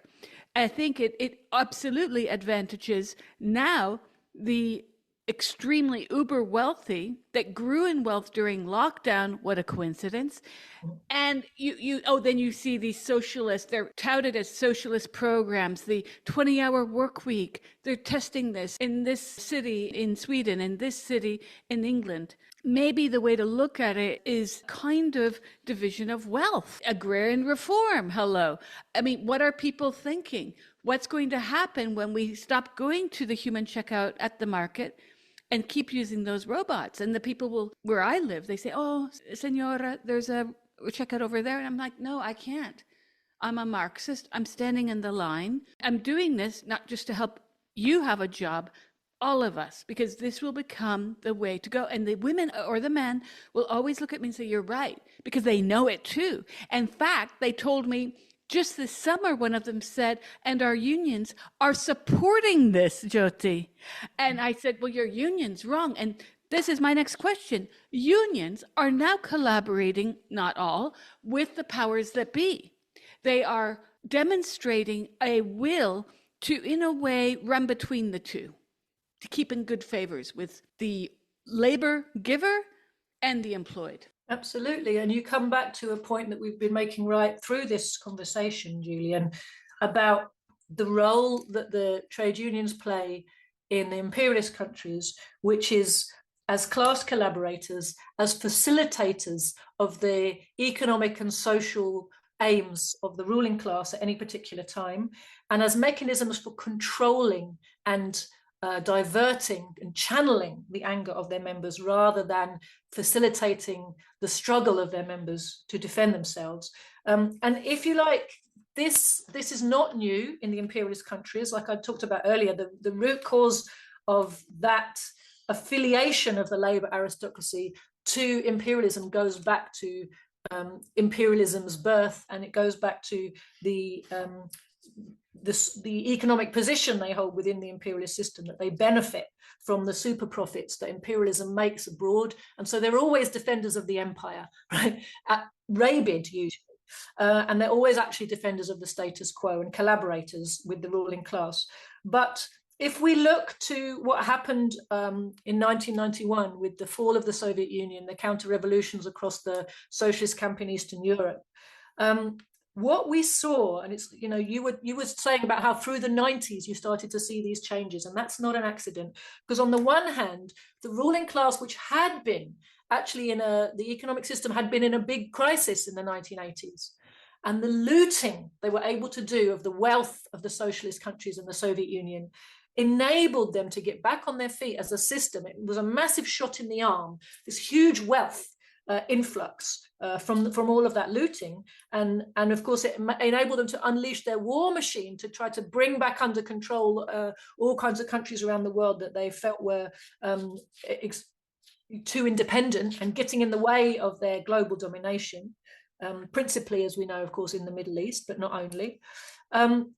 But because the fall of the Soviet Union and the defeat of important working class movements through the 70s and 80s had basically left the working class in a very disorganized and demoralized state, that wealth that came in through the City of London or the Wall Street or the Bourse in Paris or the stock exchange in Berlin, that wealth was really exclusively funneled at the super wealthy. They became enormously more rich and more powerful, and they used that power not only to straddle the globe and launch all kinds of wars for domination in countries that formerly would have been backed up by the Soviet Union and where they wouldn't have felt so confident to just go around trying to topple governments and seize resources in the way that they did. But at the same time, they started accelerating the process of turning the screws on the working class. So from the late 60s onwards, we saw the beginnings of the dismantling, actually, of the 1945 kind of program of welfare concessions, because the economic crisis was coming back, because overproduction was once again a problem in the world market, because the post-war reconstruction boom was basically over. So they were already starting to chip away, but there was a lot of resistance and they were having to do it very slowly. The workers were still pretty well organized. After 1991, the workers were so demoralized, it was official ideology everywhere. The communist movement in the West had already been disintegrating throughout the whole period of social democratic consensus, right? To the point where in 1991, the old British Communist Party, the CPGB, dissolved itself. And when they dissolved themselves, they passed a resolution which said that the October Revolution had been a mistake of historic proportions, right? So this was the state that the European imperialist communist movement was in. Britain was not alone in being in such a state. And so the workers were left really defenseless, and the ruling class took advantage of its temporarily very enhanced position to accelerate the class war at home as well as abroad, right? And this is why we saw, for example, Tony Blair came into office saying education, education, education, like he wanted everybody to have a really good education. But what it was actually code for was privatization, privatization, privatization. What we got was our education system turned into business units. So higher education stopped being a right and became something you had to get in debt for. But at the same time, it became something that without a degree, you couldn't get the most basic of jobs. So you're kind of forced, if you want any kind of job, you're forced to get into debt and get a degree. And if you want a promotion in your job, you're forced to get into more debt and get another degree. A complete reversal of what education used to mean to working people. And like you said, this proliferation of casualization. So more and more people are working not directly for an employer, but through an agency. What does that mean? When you work through an agency, it means the agent is charging the employer a load of money to hire you, but the employer has no responsibility for you and your rights at work. And the agency gets as much again as you're getting, if not more, right, for farming you out. So you become someone who can be milked massively by the monopolist ruling class by turning up to work. So you're being milked twice, really. Not only the value you're producing in your job, but then also the kind of extra commission you're creating for a different parasitic layer of employers. So you're basically employed, kind of twice over, paid half, and with no security and no rights at work, and none of the benefits that ought to come to you with a properly secure job, right? So this casualization and this diverting of wages from the worker to the class of exploiters was really accelerated through that period. And I just wanted to come to your question of automation. Automation is an inevitable process that continues with the development of technology. Under capitalism, automation means ever fewer jobs, worse conditions for workers, more unemployment, more misery, more despair. The answer isn't like smash the machines. The answer is smash the system, because what automation should represent to humanity is free time, but for all of humanity, not for a few workers or some people who do nothing and get paid where other people are working harder and harder and getting paid less and less. Automation means more can be produced with less labor for cheaper. All of that means that it's possible to provide a rising standard of living to the entire population while they work shorter and shorter days. Even back in the days of the Soviet Union, before World War II, the working day was already starting to be shortened. And for some people in more difficult occupations like mining, it was shortened first and more than for the mass of the workers. But for all workers, the kind of statutory working day was becoming steadily shorter through the period of socialist construction, even when they were doing so much work and producing so much, heavy industry and doing incredible economic feats, and working hard to do that. Actually, the working day was getting shorter, and wages, real wages, were getting bigger. People were able to buy more and get more for working less, even during a kind of 20-year period of development of the socialist economy. And imagine where that would have ended up if it hadn't been disrupted first by Khrushchevite revisionism and then by obviously the fall of the Soviet Union, what direction that was going in. If it hadn't been surrounded by imperialists trying to sabotage it, just imagine where that was going, right? When you think of what World War II meant to the disruption and derailing of the socialist economy, and how many socialist workers were wiped out during that war, as well as how much of what they had built was wiped out and then had to be rebuilt again. And yet they rebuilt it within a few years of the war. I mean, these are phenomenal achievements, and these were achieved under conditions where basically what you've done is you've got rid of the parasitic layer, which insists that you must pay it tribute for, being allowed to use the means of production to produce things. That's right. The managerial class, as Adolf Reed calls it. I think this is one of the biggest dangers to our societies. I agree also about not smashing the machine, but the reason why I will not use those checkouts is that's my only form of resistance until I can do a King of Comedy and kidnap the owner of Lidl and say, dude, I will use those machines, but you, for every person you lay off, you're paying them. Something like that. We need collective bargaining rights. And when you talked also about these seasoned workers being taken advantage of all over, the exploitation all over today, they're also being disenfranchised from labor union organization. Look what happened to Google workers, who are very white-collar workers making even six figures. They had to fight tooth and nail to unionize.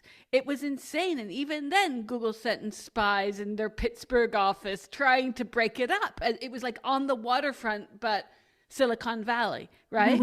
So I'm thinking, you wrote, understanding history and theory is vital, but only so we can use this understanding as a guide to action, in a recent email to me. I agree. But even resistance has had to follow this course of PR campaigns. I'm talking about Palestine specifically, because this is what happened yesterday. My daughter was hungry. I was running short of time. I'm like, let me get you falafel. We ran out to the falafel shop right near our house. Two men, both from Afghanistan, both Pashtun. I said, you saw what happened in the United Nations? Israel's like no platform, and only people cheering were the Israeli delegates. And one of the guys looks at me and he says, I don't give a damn about Gaza. Our lives in Afghanistan have been destroyed. Many people have been vanished. Entire families killed. Nobody cares about us. And I looked at him and I was like, okay, there goes my happy moment. I thought maybe we get a little solidarity here. And I said, look, it's the same thing, though. I said, one, I was on the streets when we invaded Afghanistan. My country invaded yours. Gross. Iraq twice in my lifetime. Gross. I was on the streets. Of course, they're getting far less press than what's happening with Palestine, and it's largely because of the violence. Palestine's been on because he said, oh, but my country's been going on for 60 years. I said, well, Palestine's going almost at 80. I said, this is a problem of colonialism. This is a problem that colonialism, people falsely believe, stopped. And this is a crazy thing because, I'm online, I'm watching all these people that I worked years with over the gender industry in the UK, but they're on the opposite side of the aisle from us on Gaza, on Palestine. They believe that the terrorists of Hamas, blah, blah, blah, Hamas is a terrorist group. And I'm thinking, holy cow, Nelson Mandela much? Like when South Africa was de-apartheidized and he was released from prison, there were no demands that the African National Congress be rendered dead in the water. No. So I'm thinking, what's going on here? And I said to him, we need to realize that colonization is still here. It doesn't have de Gaulle. It doesn't have the arm chopping of the Congo that the Belgians affected.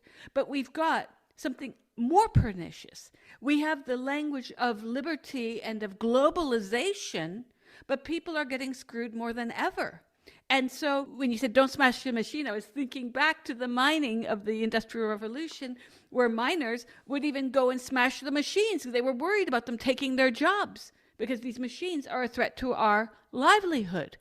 How then can we get around what I call a globalist whack-a-mole? Because I understood this guy. Afghanistan has seen, and he personally had seen, some horrible violence in his life and the disappearance of people. I've worked on similar issues in Argentina, in Nicaragua, in, oh my God, Guatemala, and in Chiapas. This is all over, and this is affected by our government sponsoring this, funding the Contras to go and kill people. So we are living in a world where we pretend that Israel is the only democracy in the Middle East. Really? It's just bombed the shit out of 7 different countries, and all with full support. Yes, the countries are saying, no, that's not good, but what's happening? Are there boots on the ground by the UN? No, nothing. So how do we deal with the globalist whack-a-mole, or my dear friend who's rightfully saying, I don't give a shit about Gaza because his whole country's been destroyed over and over? How do we talk to people who are not only suffering, but they see no hope? I think people like that see no hope because they're so used to what calls itself the left and working class movement in the imperialist countries, ignoring them because the ruling class media wants it to be ignored. He's right in pointing out that there are many silent genocides going on that we're not all tuned into and following. Donbass was one, Syria, Afghanistan, Yemen, Congo, Sudan, exactly. There's so many of these silent genocides that don't get the same PR treatment. That doesn't mean we shouldn't care about Palestine. It means we have to work to identify the common connection between all of these situations, the common interest between all of our movements.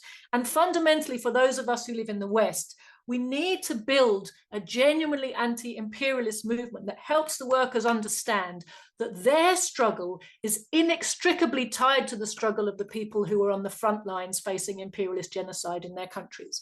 And we have to understand the connection by, I'm afraid I'm going to keep coming back to this. We've got to study. We have to study and popularize a Marxist understanding so people really get what imperialism is. It's not going to other people's countries and stealing their stuff, as someone once said to me. It is an economic system of monopoly capitalism gone global, and it operates a certain way it has its own logic. It's not about nice people and nasty people. It's not about the wrong policy or the right policy. There's a logic of monopoly capitalism having reached a certain stage which cannot be denied. We have to help people see that. We have to help them realize that it's the same system that's causing the misery at home, which causes the misery abroad, that those people who fight British or American monopoly capital in their countries, they're fighting our class enemy. That means they're helping us in our own struggle for freedom and liberation. And we need to do the same.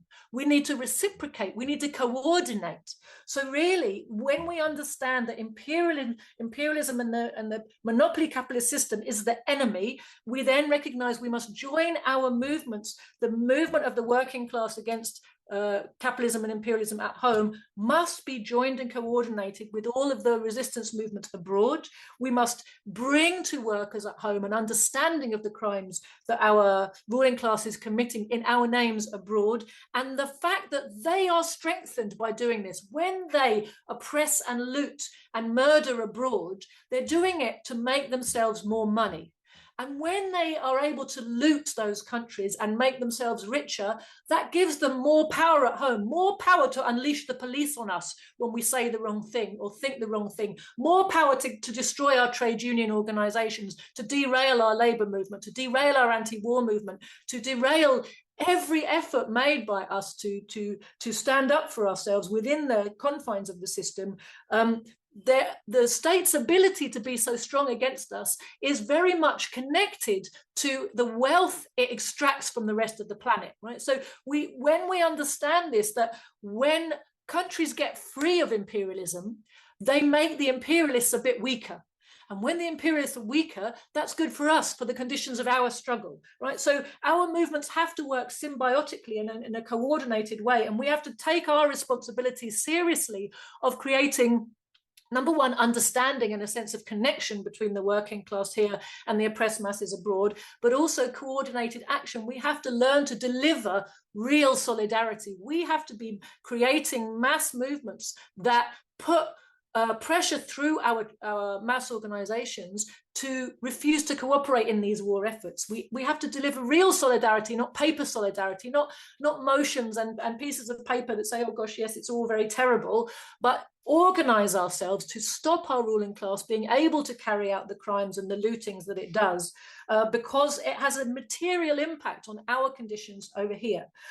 So that means we have to study Marxist science, and we have to popularize it and spread it amongst as wide a possible section of the working class. We've got to build real communist organizations, and we have to build an anti-imperialist and socialist-oriented international movement to coordinate these struggles and help the working class really fulfill its historic mission of destroying this system, which is so long past its sell-by date, so obscenely unequal and decadent and parasitic. And, there are so many examples. This is why when we have these conversations, we go on for so long. There are so many directions you can go in. There are so many ways in which the system is showing that it is not capable of delivering anything useful to the mass of the people of the planet, quite the reverse. Absolutely. Just the suicide of farmers in India. Jesus God. I mean, evidence. I'm sorry. People just do not kill themselves for other reasons. I'm sorry. It's cruel. You even mentioned to me the Hands Off Russia campaign from 1919 to 1920, which marks a sort of parallel and maybe a point of hope for people who think that activism doesn't work. But this was the high point of class consciousness activity in the UK, for instance, where the working class organized itself and forced the ruling class to pull out of the war of intervention against the Soviet Union, which was also known as the Allied intervention in the Russian Civil War, when 14 countries invaded Russia, with Britain being the leading force.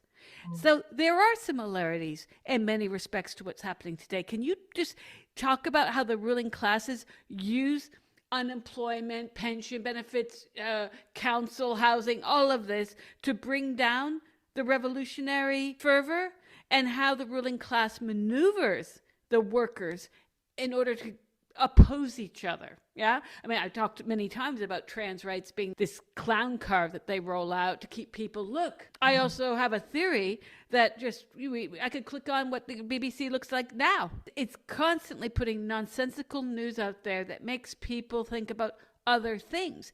Sure, the shutdown of DC is an issue, but I'd say a genocide is a bigger issue. Yeah, absolutely. The Hands Off Russia campaign is absolutely. I'm really glad you brought it up, because it's really the seminal lesson that the ruling class wants us to forget. I never hear socialists outside our party in Britain talk about it and explain to workers that this is the example that we need to follow, but we need to learn the lessons also of how it was brought off. So it was successful in its primary goal that it set itself, which was to get Britain out of the war of intervention, and it was successful, right? 1919, 1920, it was communist-led and organised in the grassroots of the trade union movement and across British society, and they organised, there were councils of workers up and down the country organising and publicising the British primary role in trying to crush the Russian Revolution and saying, look, we've got to refuse to cooperate with this effort. And that is exactly what the workers did en masse, to the point where the trade union leadership, which the TUC leadership was not sympathetic with this cause. The TUC leadership then as now was, in bed with the Labour Party and in bed with the imperialist ruling class. They didn't want to see the success of the socialist revolution, but the mass pressure from below forced the TUC to threaten the government with a general strike if they didn't pull out of the war of intervention. And in fact, they were the leaders of the war of intervention. And the threat was a real threat, and the government knew it was a real threat, and they had to back down. So, there were a couple of very high-profile incidents of where ships were refused to be loaded. The Jolly George, I think there were actions up on the Clyde, but the Jolly George is the one that everybody has heard of down in the London docks. Dockers refused to load a ship that was supposed to be taking arms and soldiers out to the war front in Russia, and the ruling class was so worried about the height of the campaign and the height of feeling amongst British workers up and down the country that they not only backed down and said, no, okay, we're coming out of the war. We weren't really serious about it anyway, but they made social concessions. They made some pensions concessions and some housing concessions to workers, and unemployment benefit, I think, in that moment to bring down the temperature of class struggle. And there's something else they did, and we have to learn from both these things, right? Number one, the militants was bought off with a few concessions, which of course were, they just wait for their chance to claw them back again, right? Concessions under capitalism are always temporary. You have to fight and fight and fight to stand still and not go backwards. And if you let up your fight, even for a moment, you find that you've taken a step backwards, and it's very hard to get back to where you were. Then you're defending a new and worse position. And if you let up that for a second, you're going to take another step backwards. So, that's life under capitalism. If you fight tooth and nail every single day, you'll go backwards a bit slower. Right, that's the situation in the class struggle under capitalism. So that's one. Concessions are temporary. If you're on the front foot and you're getting concessions, push and keep pushing and help the workers understand that in order to make these concessions permanent and secure, we're going to have to take state power and not just rest with trusting the imperialists to have our best interests at heart. That's number one. The fundamental lesson of all of this is nothing happens in society without the workers. The exploiters cannot do without workers to create their wealth and do all the jobs for them. The workers can do without exploiters. We can do very well without exploiters, insisting on their tribute, to sit there and own the means of production that we have to work in order for anything to happen. So that's the number one lesson. The other lesson is, and I'm trying to do, if I can find some flipping time, I'm trying to do some research into this, because it's not easy to find the sources, or at least I'm not brilliant at finding them. But one of my comrades found information that says one of the other things they did in 1920 to distract and bring down the revolutionary tone of the movement was they instigated race riots. Race riots, because there were port cities, many major port cities in Britain, and of course they all had a significant ethnic minority populations there, because that's where all the trade was conducted from. That's where the connections with the empire were, and that's right. That's right. Britain had been bringing people from all over the world back to Britain for a long time. So they instigated race riots to get the working class divided against itself and to divert and distract its energy and its attention, right? So this is not a new strategy that we're seeing right now, instigating, using social media in particular to instigate, and provocateurs to instigate race riots in this country. This is not a new strategy. This is something that the ruling classes regularly resorts to when it's feeling worried about the temperature of the working class movement, whether it's just general anger or an actual organized threat against it. At the moment, of course, we're not terribly well organized, but there is rising anger, and they want to stop it from turning into something that is organized and directed in a meaningful way against the system. So the Hands Off Russia campaign is a really, really important piece of our history we have to recognize. It was indeed the high point of British working class militants, revolutionary sentiment, organization. It was successful. It stopped a war. It's the only time the British working class has actually stopped a war that it was opposed to, because this mass movement from below, and let's also remember this, at the heart of that mass movement were genuine revolutionary communists who were spreading the understanding that the Soviet Union is ours, right? And we need to defend it. We need to oppose this war, and in a meaningful way, not with just pieces of paper and demonstrations. We have to use our power in the economy to force the ruling class to back down. And this is something that we also have to, learn and popularize, this understanding that there's only one language the ruling class understands, and that's the language of force. The language of the force that we have is the force of our collective organizational power. We've got to sort ourselves out so we're able to use that. I completely agree, but I have issues with the way in which other groups, I'm going to pick on the feminists for a moment, because I've had this discussion with people saying, I don't think feminism and Marxism cancel each other out. I come back to, well, look what's happening now. Right now, over the last few months, feminists have been saying things on Twitter such as, Gazans don't need food. They need treadmills, accusing Gazans of being overweight. I kid you not. I listen to a bit of what some of these people who are part of the anti-transgender movement, or the gender critical movement, I should say, and Kelly J. King, who she's come on the show, and she's now doing these open mics talking about how women need to free their face. You've got people like Grant Linehan, who was arrested quite recently in Heathrow, absolutely absurd. Again, he's also supportive of the Zionist regime. And these are not people that I would know platform. In fact, I'd invite them to my table to talk. People are saying things that on Twitter, but he's not even prescribed, like Palestine Action. What an ironic thing to say on Twitter. So you prescribe Palestine Action because you're a Zionist, but then you're shocked that he's prescribed, right? And I don't think they realize that they're hoisting themselves by their own petard, so to speak. So these women struggle to see the irony that when you make a list of no-go names or no-go topics that should be censored, such as Palestine Action, which has not undertaken violent actions, because I'm so sorry, in my planet, spraying graffiti is not violence. It's just not. It didn't even damage the physical ability of this plane to then fly over and do what it does in allying itself with Zionism. And people arrested for perfectly reasonable anti-genocide signs, and the feminists banging on about their guilt for a paradigm that is simply no different than Linehan's posts about men who identify as women. Isn't there a paradox? Another thing that happened is I interviewed a scholar last year. I'm going to be running that soon. I put it on pause as I was in the midst of moving, and I was interviewing, and she had lost her job because of her criticisms of Zionism. She was talking about how the EDI office at her university had a hand in this. And I said, well, that's amazingly ironic, because the EDI office are the same offices in general that go after feminists who say there's no such thing as a female penis. And she proceeded to freak out on the podcast and called me a transphobe. I'm not making this up. It was surreal. And I just thought, well, and I said, I was very polite, and I just said, well, I think there's like a disconnect here. Don't you see it? But she didn't see it.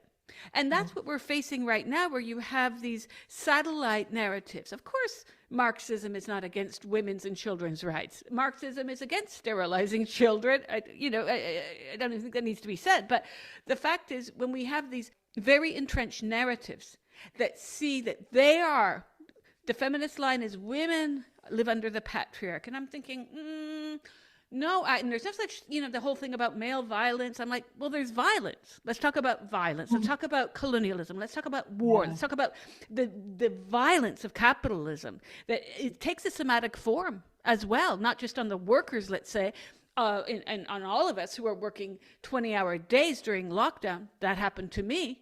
I think we need to start to talk about the psychological harm of doing these jobs piecemeal everywhere and having no time for yourself, that you're actually sending email while you're on the toilet. So people are not being critical enough about capitalism, but they're obsessed with the patriarchy. And the patriarchy isn't the problem, because also these are remnants of Levi-Straussian anthropology from the mid-20th century. These were meant as models, not as reals. So I'm wondering if you could talk about the way in which we are living in this historic moment of where ideology meets realpolitik, and the folks on both sides of this equation remain intractable.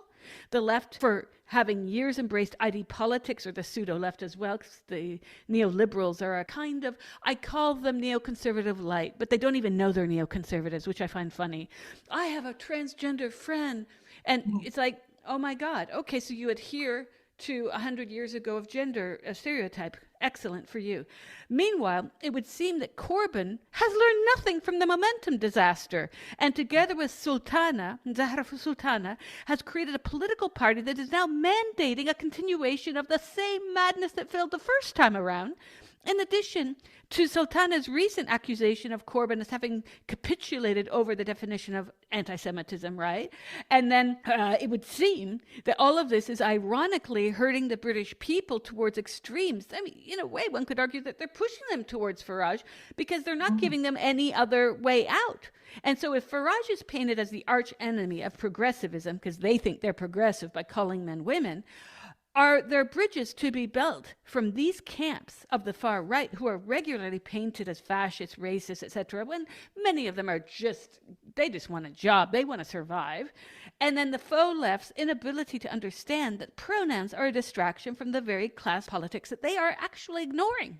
I don't know if I talked to you before about the little pamphlet I wrote called Identity Politics or Class Politics.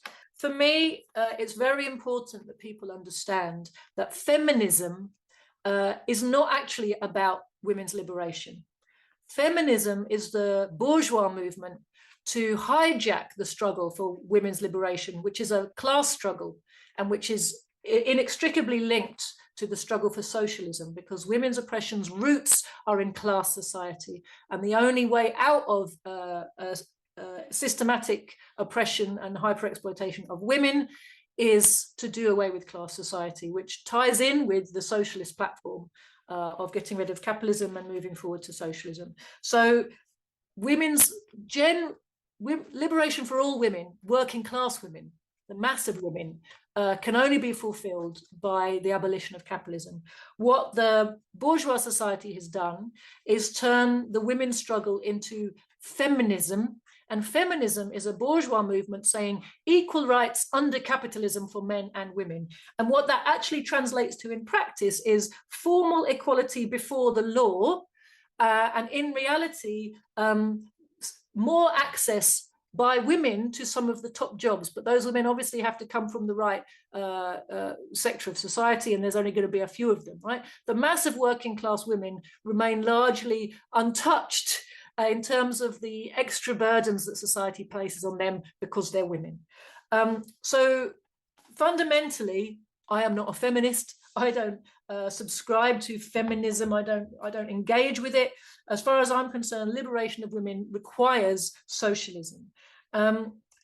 The suborning of our movement, and it's been done with the anti-racist struggle. You know, anti-racism, fundamentally systemic racism, is a problem of the imperialist system, and it's a requirement of the imperialist ruling class that they must have racism in order to keep the working class at home divided, as we talked about in this show, but also to create narratives that justify their wars abroad by othering the people that they target and making them less than.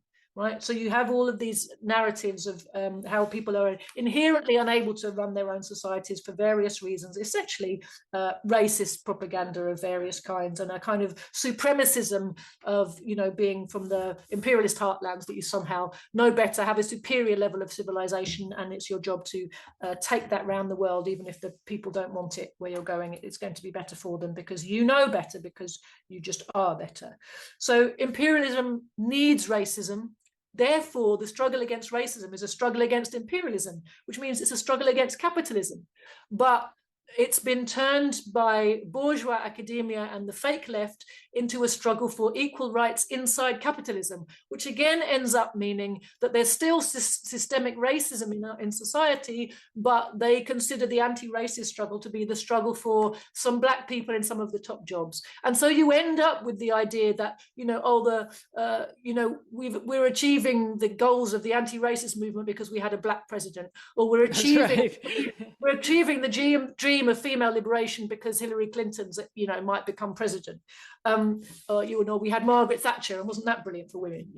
So this this idea, right? So this subversion of our movement and this turning it into a harmless bourgeois activity, feminism, anti-racism, they are travesties of the real working class demands for women's liberation and for anti-imperialist anti-racism. So we have to recognize that. When I wrote my little pamphlet, Identity Politics or Class Politics, before I came on to the question of the transgender ideology, I went through the various suborned and fake movements that the ruling class had created. So bourgeois feminism in the place of women's emancipation, and bourgeois nationalism in the place of proletarian internationalism when it comes to the question of colonization, imperialism, racism. The way they created this gay liberation movement, which was essentially, it was created in the 60s when the women's movement was rising in the imperialist countries, to try to make it look like they're the same thing when they're not, right? Because you can get rid of prejudice against gay people and legal barriers to gay people's integration, all the rest of it, in a society without undermining the foundations of the capitalist system. But you can't get rid of the oppression of women in the same way. So they wanted a parallel movement that makes it look like it's all the same thing: gay liberation, women's liberation. It's just a fight for legal equality and rights. And that was the beginning of creating these kind of Trojan horse movements, really. Then we had the bourgeois feminism, we had the bourgeois nationalism of, the black race studies, black studies, all these academic movements, queer studies, all of this, women's studies, all of this academization of what had been working class demands. And part of the socialist program, and these were all the precursors to then the craziness of the transgender ideology, which is a kind of pinnacle, if you like, of identity politics, but it rests on the basis of all these other identity politics that have been pushed on us before. And I think it's really important to recognize, that they're all part of the same machinery of taking, weaponizing our own struggle against us and kind of taking it over, packaging it up and feeding it back to us as something that's been completely defanged and actually works against our interests rather than in our interests as a mass of the working people. What was the end part that you were talking about? Our party, yeah. Is that what it's called now, or is that the working title? The working title is Your Party. Oh, that's it. It's been a very chaotic bit of launching, but getting around, some of the kind of farcical and rather comedic aspects of the whole thing, what I see is very much a ruling class effort. Again, a very culture wars bit of shaping. The ruling class can see that neither the Tory party nor the Labour Party is going to be in a position by the next general election, no matter how much they promote them and push them in the media, because of what's been going on in recent years. And they've been at the front of pushing the ruling class's program onto the working class of austerity and war and repression and all the rest of it. Neither the Tories nor the Labour Party are going to be in a position to win a stable majority in the next parliament, even by 2029. So they're getting us ready. Essentially, they're getting ready to save the electoral system. They've basically externalized the right wing of the Conservative Party in reform, and they've been pushing it relentlessly at working people as something that's anti-establishment and is disruptive when it is nothing of the kind, right? And they push Nigel Farage as a potential next prime minister because they're not going to be able to resuscitate the Tories in time. My view about reform is that either they will manage to get a reform majority, or if they think they can't quite manage that, there's every chance they'll just merge Reform and the Conservative Party at the last minute. But their aim is always, if through the electoral system, number one, they want to keep enough people voting that the electoral system retains some credibility in enough people's eyes, right? And they've got a real problem at the moment because the number of people voting is falling and falling and falling. They got Keir Starmer his supermajority by dint of really promoting reform at the last election to really put the knife into the Tories, who were already really unpopular, so that their vote really fell away. And the Labour Party got a supermajority, but they got that supermajority on the basis that 18% of British adults voted for Labour. Right now, that's not 80% of the electorate, because a load of people now don't even bother to be in the electorate. They don't register to vote at all. But even of registered voters, it was not much more than half that voted Labour. And no, it was not much more than half that turned out to the election, and like 22% or something that voted Labour, and Labour got, and so of UK adults, 18% voted for that Labour government, right? So you can see that there's a real problem with the unpopularity and lack of legitimacy, not just of the main parties, but of the whole bourgeois system, because people have learned, and they're right to have realised, that it doesn't matter who you vote for, you get the same result. So the ruling class is trying to do two things. It's trying to get a stable a parliamentary majority for some government or other that's under its control, so that it can get its laws passed smoothly for the next period. But it's also trying to restore some level of faith in the parliamentary system, which it can only do by presenting us options that look like they're radical and disruptive. So they've externalized the right wing of the Tory party in Reform, and they're promoting it massively. And now, and we notice the timing, like if Jeremy Corbyn seriously wanted to disrupt Labour and stop the genocide, why didn't he start a new party before the last election? Exactly. No. They waited until Keir Starmer had got his massive majority. Then they launch it when record numbers of people are falling out of the Labour Party's orbit and out of the whole parliamentary system's orbit and demanding something different. And they say, no, come back, hope, change, let's revamp the Corbyn project. Now we'll do it, now that we're not really a threat to anybody. And actually now that it will serve the ruling class's purpose to give Labour a kicking at the next election. Right? Yeah. So we take some of their votes, and we keep a bunch of people believing and hoping that through Parliament, through building a new parliamentary party, there's a way to get the changes we need. But stop and think about this. It's actually criminal when you think about how urgent the problems are we're facing, how, we're seeing this drive into World War III. Right now, we've got, NATO on the brink of being either completely destroyed or ramping up to a kind of nuclear exchange because it's so desperate not to be destroyed, right? With the Ukraine war that it is massively losing, right? Which never gets talked about, really. Not only that, what about the coincidence that within 10 days' time, Russia would have flown suddenly out of nowhere, post signing the NATO deal with Trump to buy his warheads, right? That now Russia has somehow infringed upon the airspace of, Romania, Poland, and Estonia? What a coincidence, huh? Absolutely. So you see these false flags, and you can bet your bottom dollar that behind these schemings of the Kiev junta is actually the British. They're front and center when it comes to managing all the black and dirty ops. Kit Clarenberg has done good work on this, and others. Oh yeah, but yes. They tend to be front and center of the dirty op work and managing the daily activities of the Kiev regime and its military. You'll find that the British MI6 and British Special Forces and British military are behind a whole load of what they get up to. So I wouldn't be surprised if that's got British fingers all over it. Even the Russian official pronouncements are starting to say this quite regularly now. I think if you look up closely, you'll see that Britain was quite highly involved in all of these dirty dealings. But yes, false flag operation to try to do what?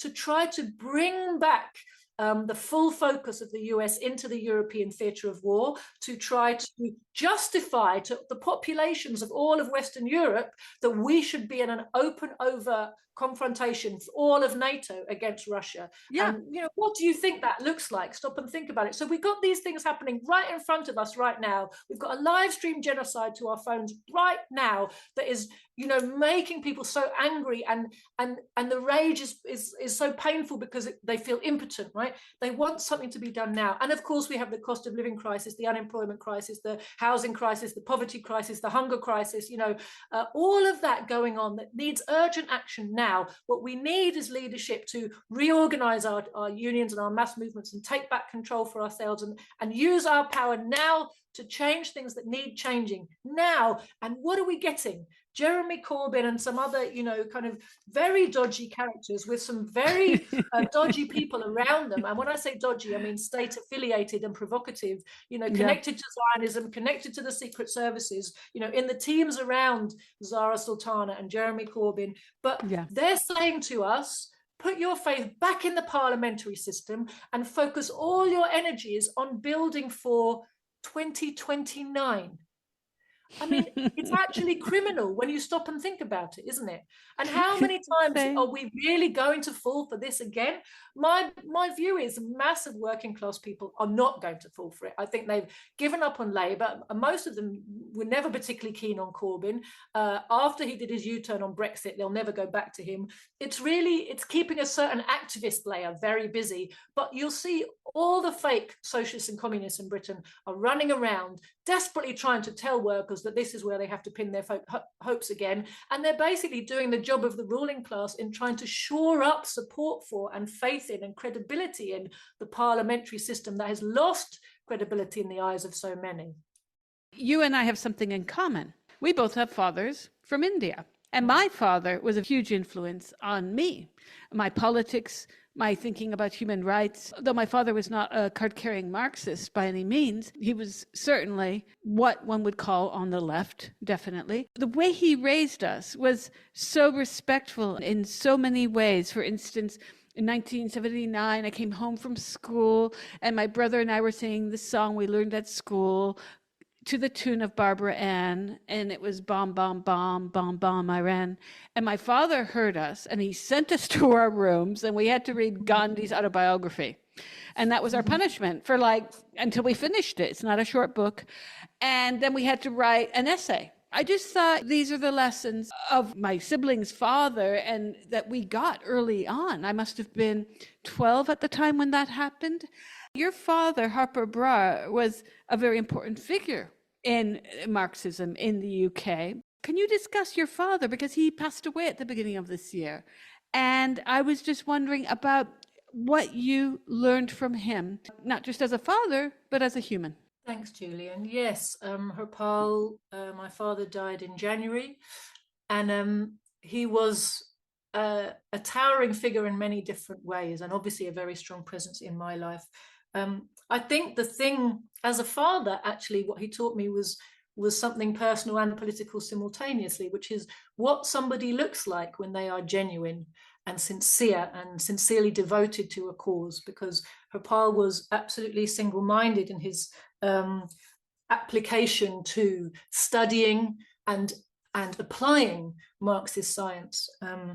And it made him someone who was very interesting to be around, but fundamentally to be around someone who has such a very strong value system, as you know, it can't help but wash off, can it? And of course, my mother was also a Marxist. My parents came together as young people in their 20s, in their early 20s, in the mid-1960s, and they joined the anti-Vietnam War movement, but they also, they started studying Marxism together, or well, I think Dad started before, but then they studied together. And the first movement they got involved in kind of together was really the women's movement. And of course, my mum and her close comrades kind of had to take the lead in that, but my dad and their male comrades were very involved also. And out of that experience came a fantastic book that my father and his comrade Ella Rule put together in around the year 2000, called Marxism and the Emancipation of Women. And that really documents the time that they spent in the women's movement, trying very hard to defeat the campaign by the bourgeois feminists to take over that movement, which was a mass working class movement. They tried to bring a Marxist analysis of the women's question into that movement.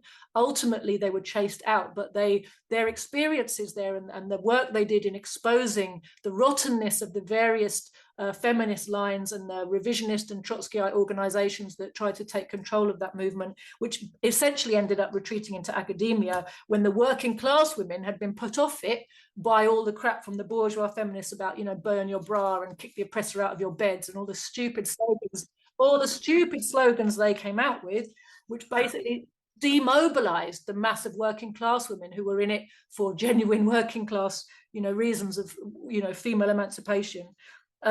So that was a really important kind of key testing ground for my parents when it came to their activity in the mass movement.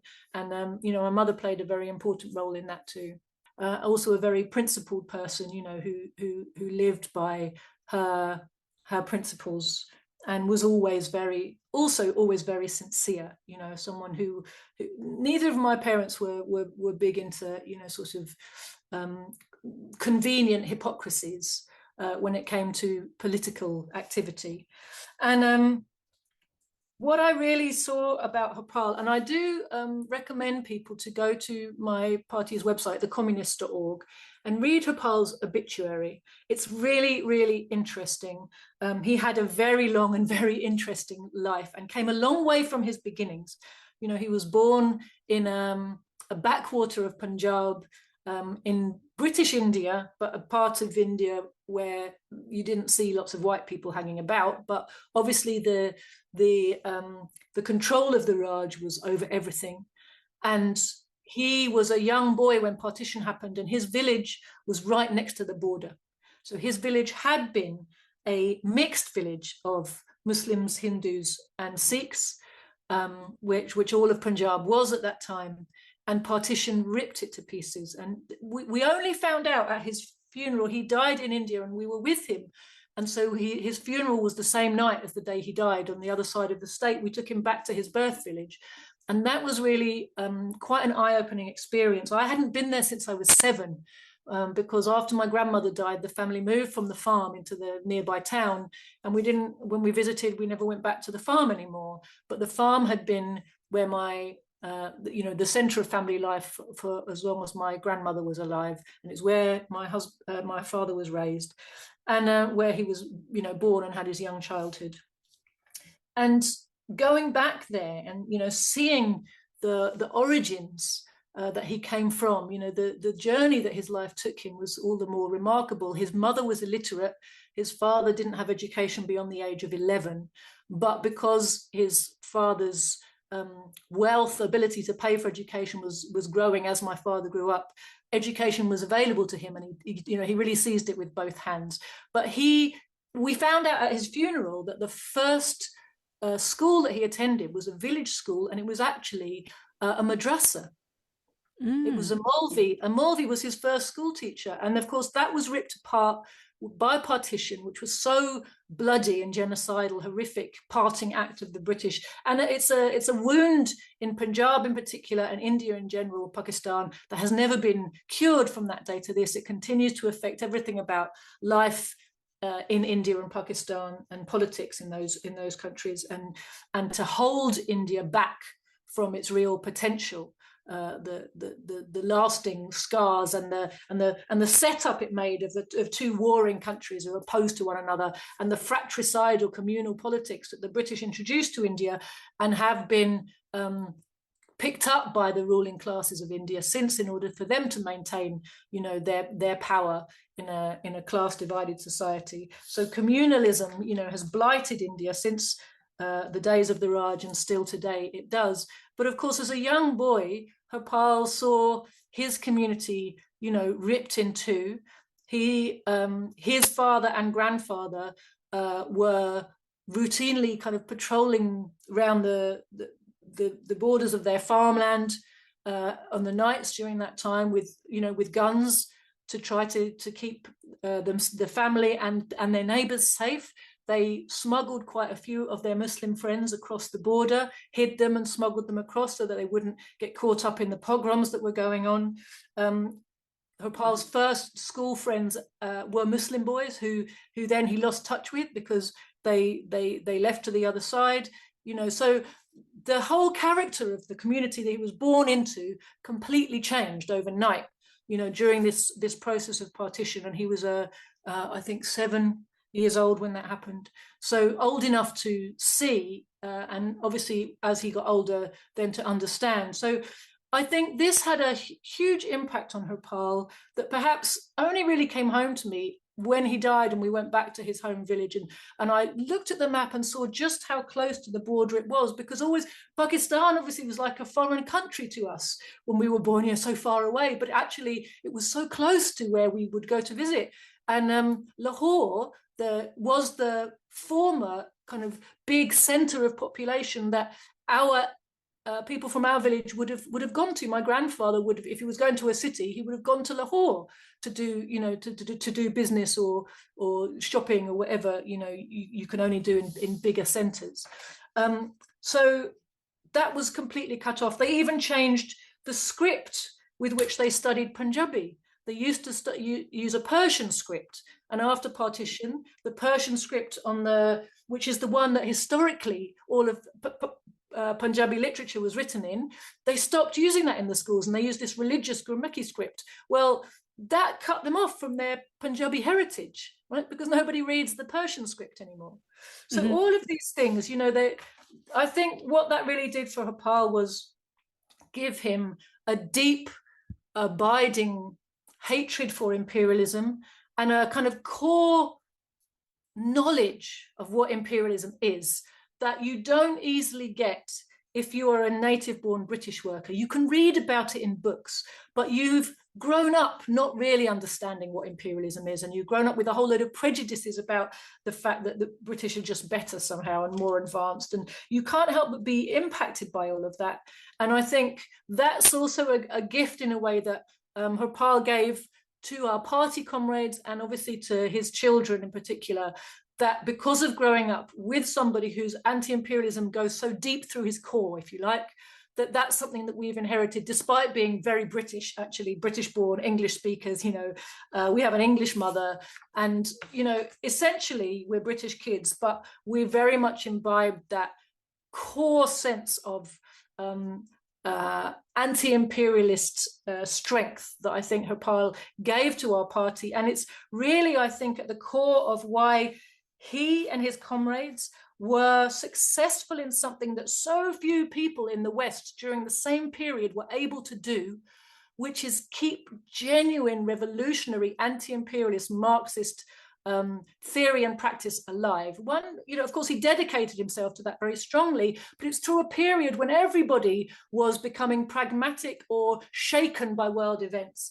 And he, in fact, at the fall of the Soviet Union, he wrote a book called As It Was Falling. He was writing articles that were put together as a book, Perestroika, and it was really examining what was the root cause of the collapse of the Soviet Union and showing that it wasn't a failure of Marxism, but a failure of revisionism. So, and basically, from that time onwards, he wrote a series of very important books where he was basically holding the line for the world communist movement and saying, no, Marxism is still our liberation ideology. It's not Marxism that's gone wrong. This is a reverse of history. We have to learn from the mistakes of our movement and correct them. But it's by moving away from the core tenets of Marxism and Leninism that our movement has failed. It's not Marxism or Leninism which have failed. It's our lack of application of the correct Marxist-Leninist theory and organizational practices. So he, because of his background in India and living through partition, I think his strength of